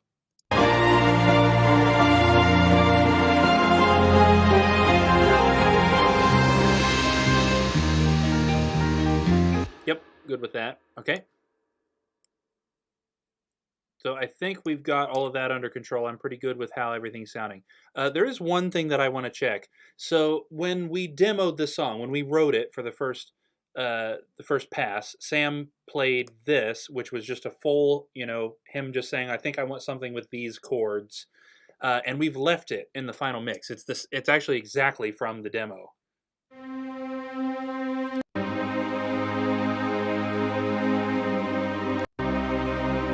So you can see it's just a general string orchestra sound that he's playing with both hands. And I'm wondering if it's necessary. I want to try listening to this without that in it and just see what it sounds like.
Okay, so the answer for the most part is a little too empty. Now, I think we could definitely stand to not have it as loud as it has been in past listen throughs, and maybe even have it come up and down a little bit. Also, I just came over here to the master track that all of this is flowing to, thinking that maybe I'd take some mid range out of it, and just out of curiosity, turned off the virtual mix rack and the compressor that were both activated on this, and what a world of difference that made! Holy crap! Suddenly the whole thing just opened up like it was in the original tracking phase. Wow, I wish I had done that from the start. So we just got rid of that. Put a little EQ on there to get rid of some extra low end that isn't actually audible to the human ear anyway, so we're just cutting out extra junk. Holy crap, I wish I had done that in the first place. Okay, I want to start it again. This time I am going to unmute that demo orchestra part, but I am going to bring it in little bit by little bit. Now I do have off camera here I actually have a physical mixer that's right over here, so I'm going to be bringing that up over here on this. So if you look at that highlighted track over there, you can see that slider coming up and down right now. So that's actually me doing that on the physical thing, which is super cool. I don't use this thing enough. It's just awesome that it does that. So let's start it again, and I will slowly bring it up until it seems like we're sitting at a good volume where it's not too much. Hopefully it'll help us get rid of a little bit of that muddiness that we hear, especially in the Left 4 Dead part.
I think we're onto something there. I want to continue that listen, but I just had another idea too. I feel like we're getting a lot of bass energy. Especially at the beginning there, the contrabass is just really building up a lot of that bass energy that I want to kind of keep a cap on. Justin says this is all super interesting. I need to learn this stuff instead of wasting time getting beat on Overwatch. Yes. Oh, I totally agree, man. I tell people all the time I would be a gamer if I had time. I love video games, but this stuff it occupies every bit of time I have. You know what I mean? So this screen that we're looking at here is a multipressor. So this is a compressor that only compresses certain frequency ranges rather than compressing the entire signal. So we're going to bypass the top three, and we're just focusing on this first thing that is only going to compress bass signal. So it's not looking for anything other than anything that is 160 hertz and lower. And we can move this tiny little blue arrow right here to tell it how much to compress. So first off, we're going to set it so that it's not doing anything, and we want to listen to a section that sounds pretty good bass-wise, and look at how much we're getting on that.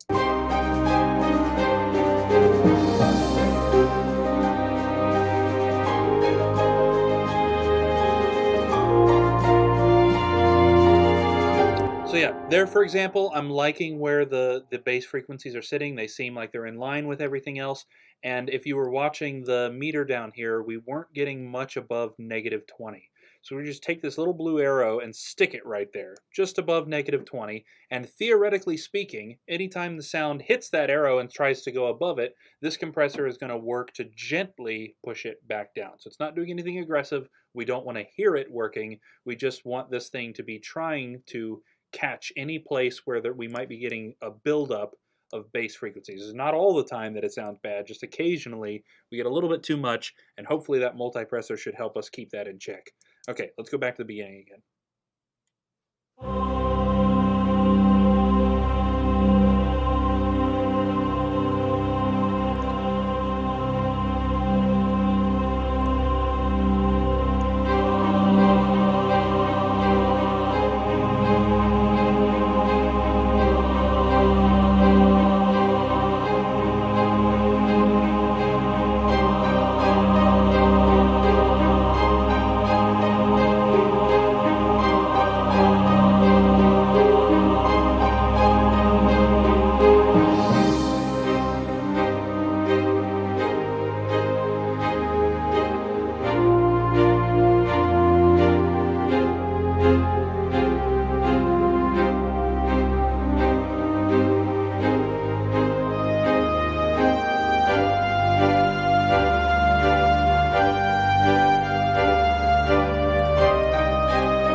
Okay, I felt like I was missing a little something that time in the Left 4 Dead part. So I cranked that demo orchestra track up, and it gave me what I was looking for. So I think it should start quiet, and then build up to that chorus, and then be full blast for the rest of the chorus. So let's figure out where that build up should start. I have an idea in my head of what I think. I just want to find where that part is.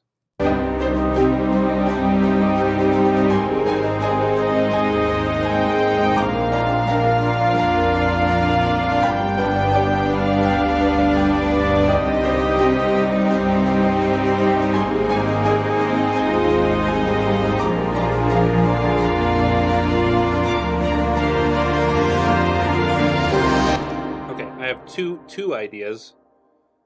The first is here, and the other is a measure before that.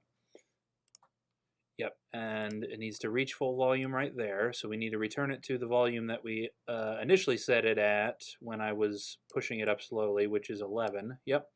So this might be too quick. So that's the other thing, is we want this to give power to that Left 4 Dead chorus, but we don't want to hear it suddenly become louder. That'll just completely take you out of the moment and ruin what we're trying to do. So it needs to be louder, but it needs to creep up on you, and it's not that you've heard something suddenly get real loud. So let's see if this is too abrupt, or maybe it's not abrupt enough. I don't know. Maybe let's check it out.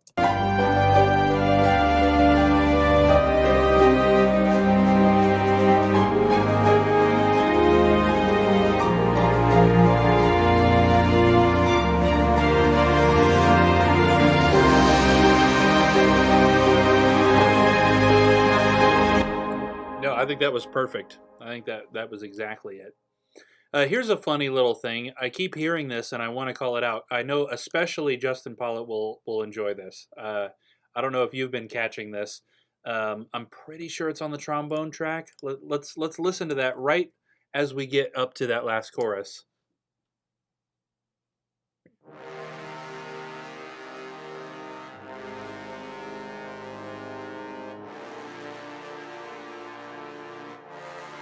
definitely not trombones. It must be cellos then.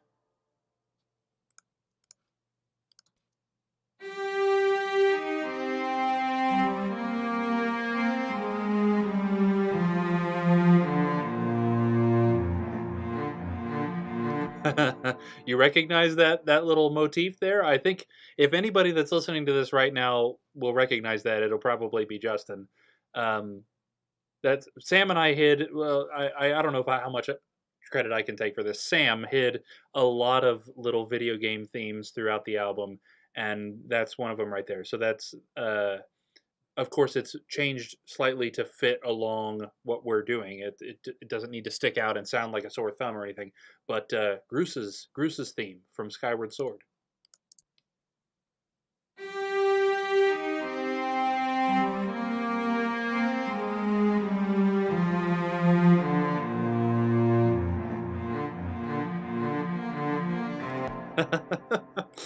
Just enough that we won't get sued. Just enough that it's a cool little thing if you happen to catch it. Okay, so we've done a lot to this so far, so we basically just need to keep moving down this in order. So our next 3 tracks here are violas, very similar to violins, a little bit deeper tone. And in the case of this, the only thing that they're doing is during that Left for Dead chorus, they are providing the quote-unquote vocal melody and the vocal harmonies. So what the vocals were doing on actual Left for Dead, the violas are now treating that now. Doing that part now. So they're kind of the main focus, especially violas 2, which is quite literally doing the melody. So if we mute violas 1 and 3, we are left with the vocal melody from the chorus.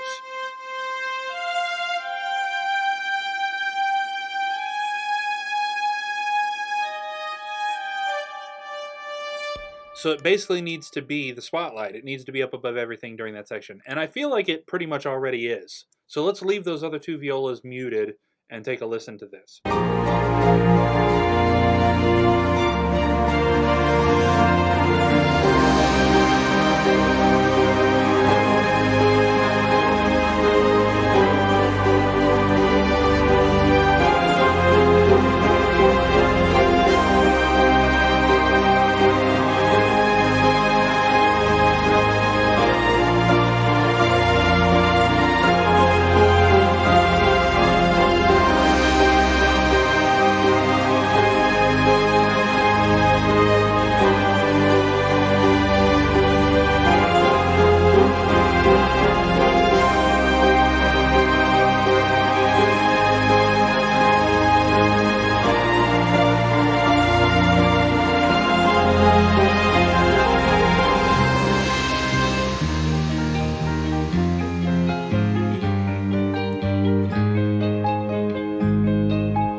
I'm going to stick another multipressor on that, I think. Again, we were just getting some rogue mid-frequencies every once in a while. Let's get a multipressor to try and sort those out.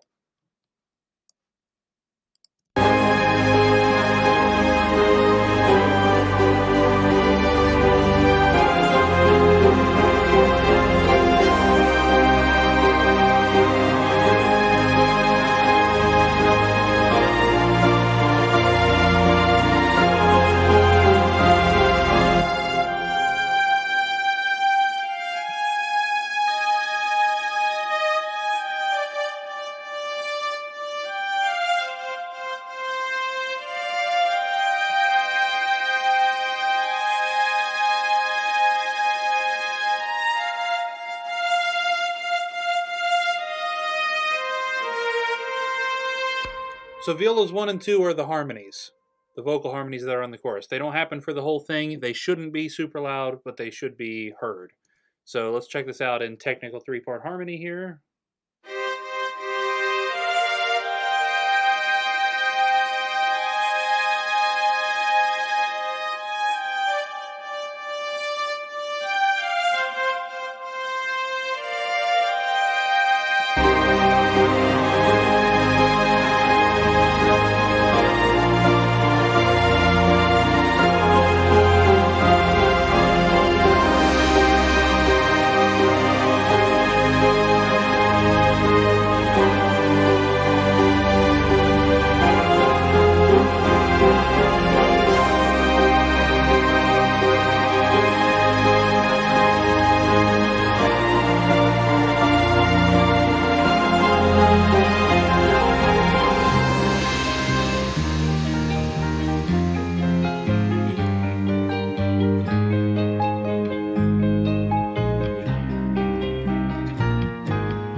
Alright, so I think we're still sitting pretty good. Let's check out what the cellos are doing. I'm honestly not sure. So here at the beginning... Okay. So they're providing that fifth up above what the contrabasses are doing then, I imagine. Yeah.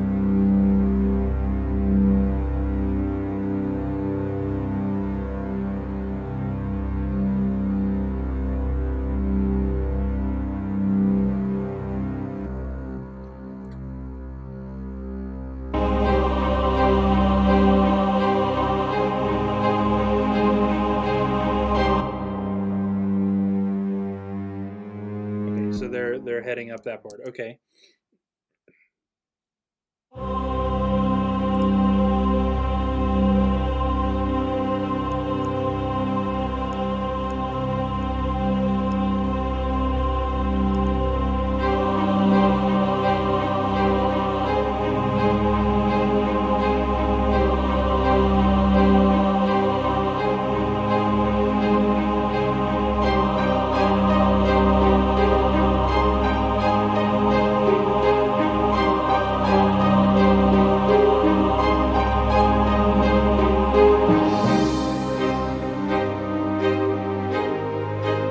So then they stop for a little while, and we get later on they come back in with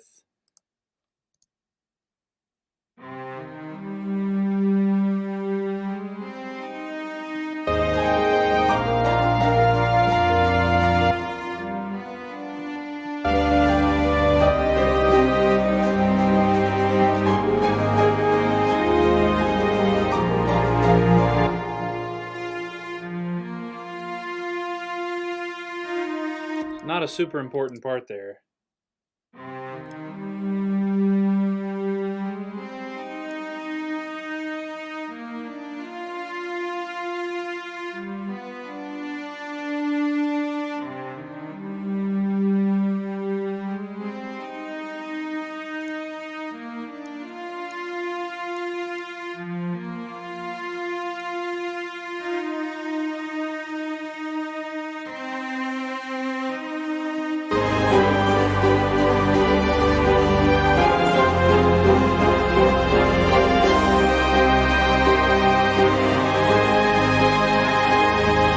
I'd say they can actually go quite a bit down there. I just straight up muted them while we were listening there, and it actually sounded a little bit better, which I hate. That's not supposed to happen.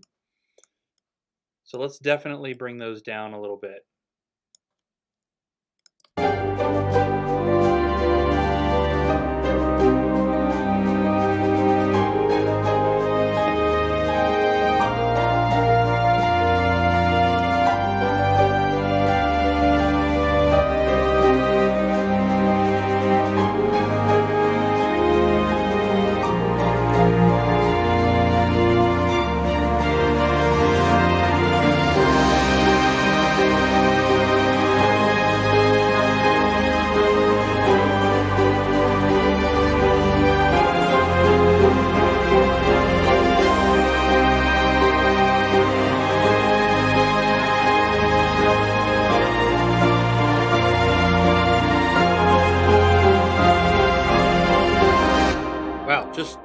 Sometimes it's amazing the difference 1 decibel can make.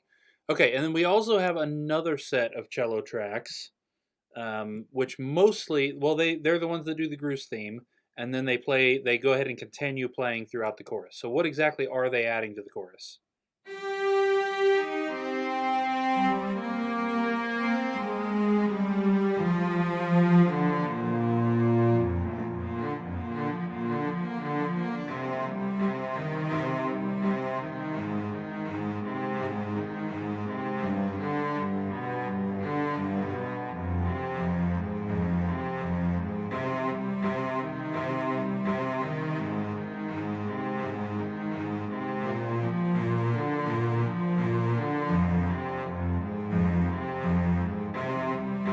So an interesting part for sure. Let's see, how much are we actually hearing that in the chorus?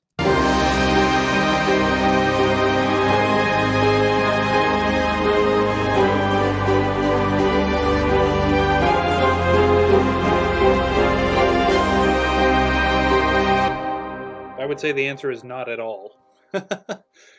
Muted it and didn't hear a difference. So either it needs to stay that way and it's just adding some background noise, or it needs to be turned up so that it adds a little bit more. Now the Grusis theme part, I'm hearing that just exactly where I want it. I don't think I want to mess with that at all. It's not till we actually hit the chorus that I want to hear a little bit more.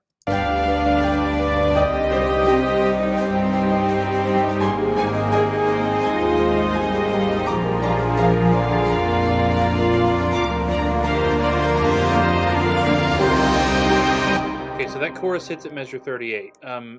Despite having just said that I was hearing that just where I wanted it, I think I am going to bump it up just a little, just half a decibel maybe.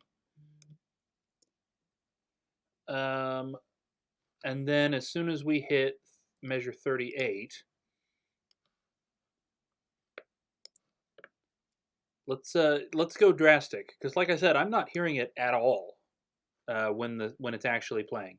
So let's go from negative 4.5 clear up to 0 and see if that pops it through at all.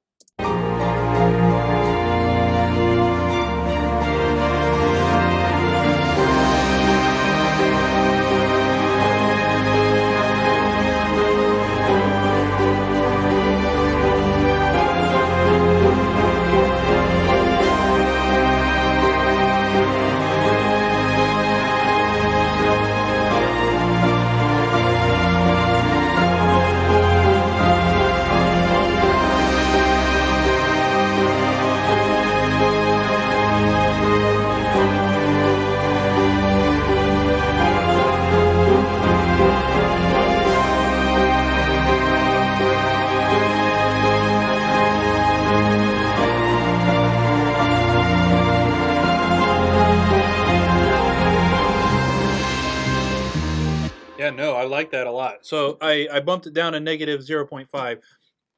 It was okay. I think it would have been okay at 0.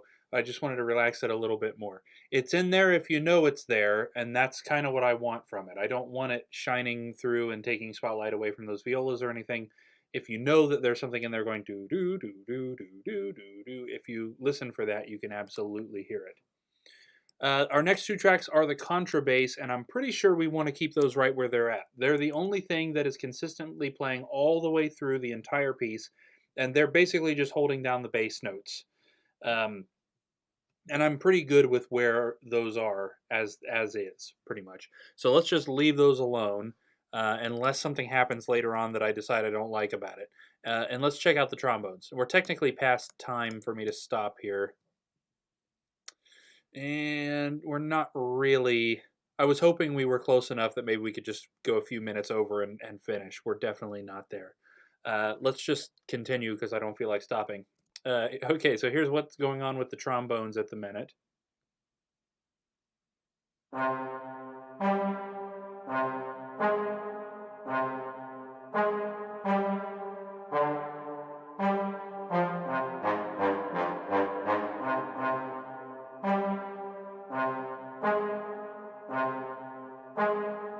It's kind of a goofy part, isn't it? I feel like that was my suggestion. That doesn't seem like the kind of thing Sam would have suggested. Oh, but it is also playing the da da da da da da da da, which probably was his idea. So we definitely don't want to take that part down. Having said that, I don't know that I was hearing those little pops in there. Knowing that they're there now, let's hear it and listen for those specifically.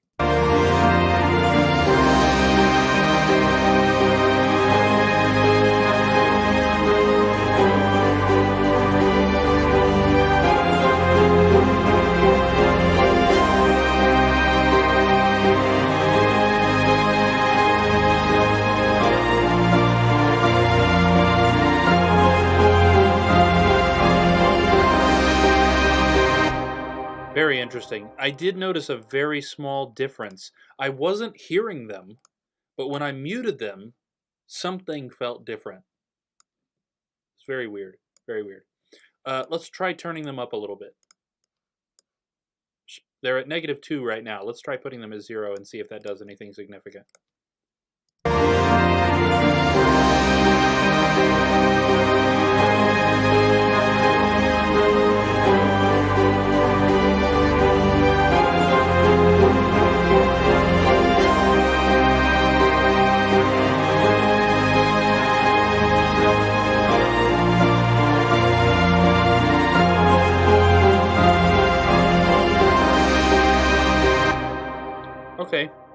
want to try something here. I could kind of hear them when I turned them up to 0.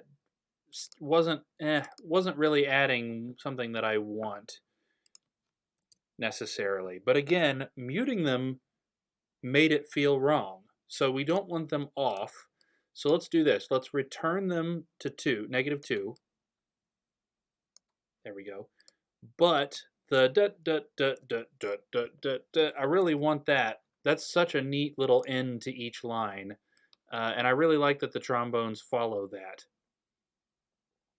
So let's grab those measures. It's just a 1 measure piece.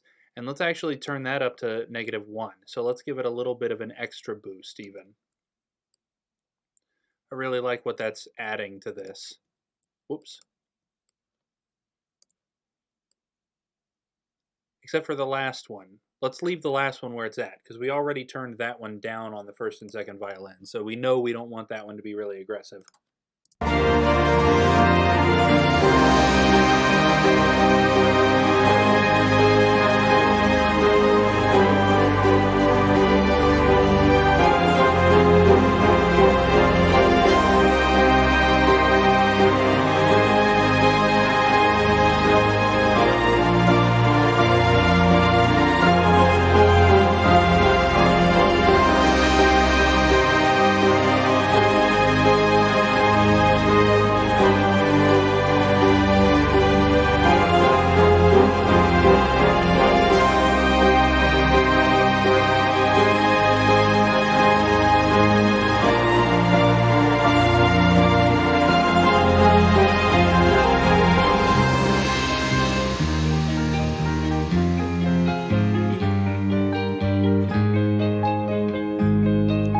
Good. Yes.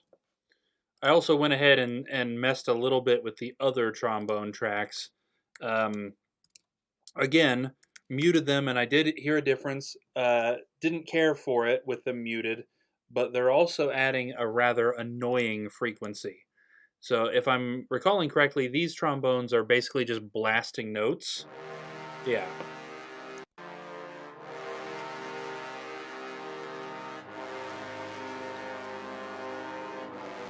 So that like really hard brass sound there is just the tad bit annoying. Now it's adding something that I like, but I turned it down.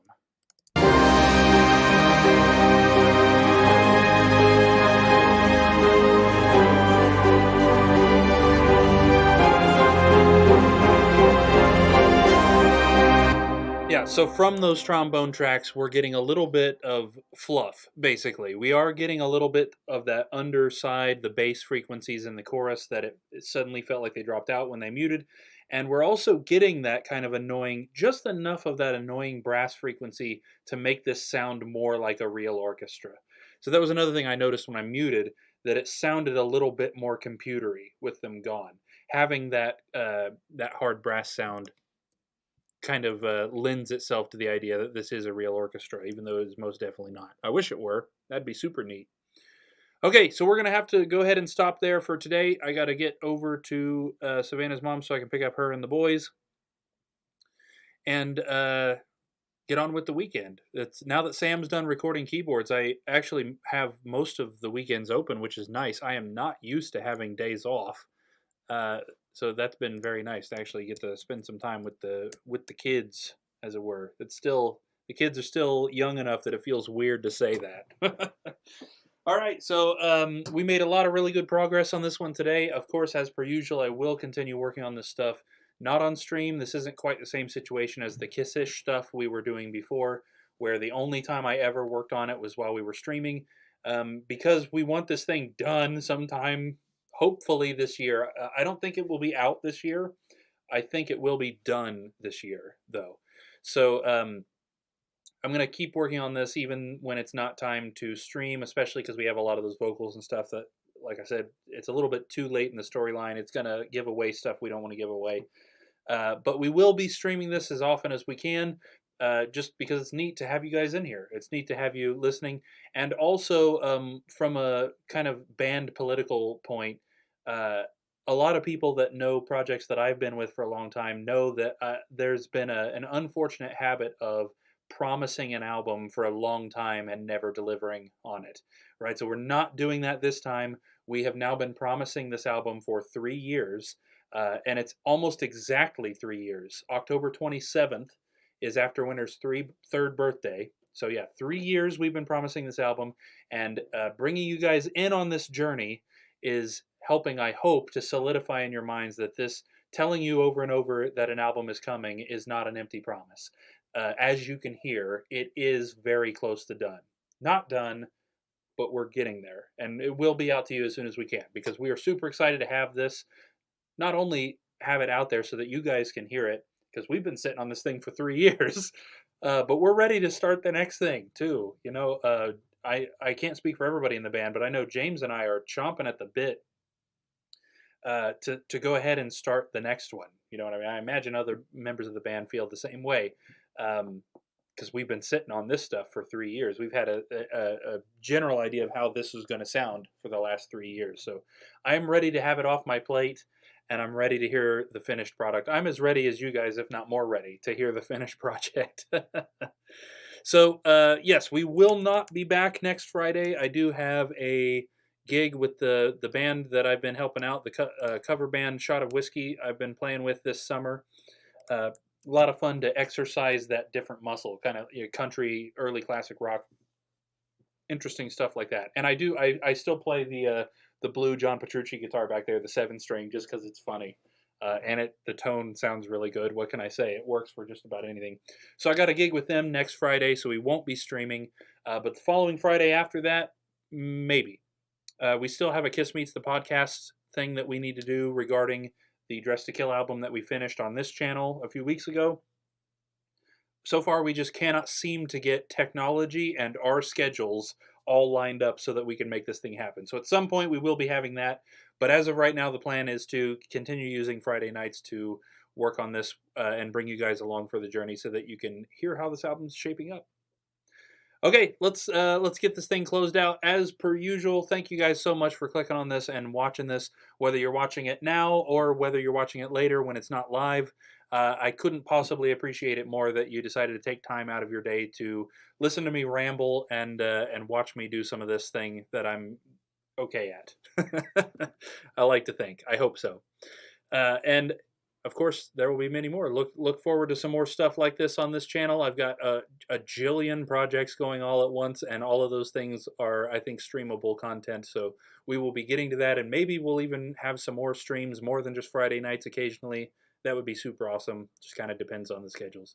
In any case, I will catch you guys next time. Thanks one more time for clicking on this, and I will see you next time.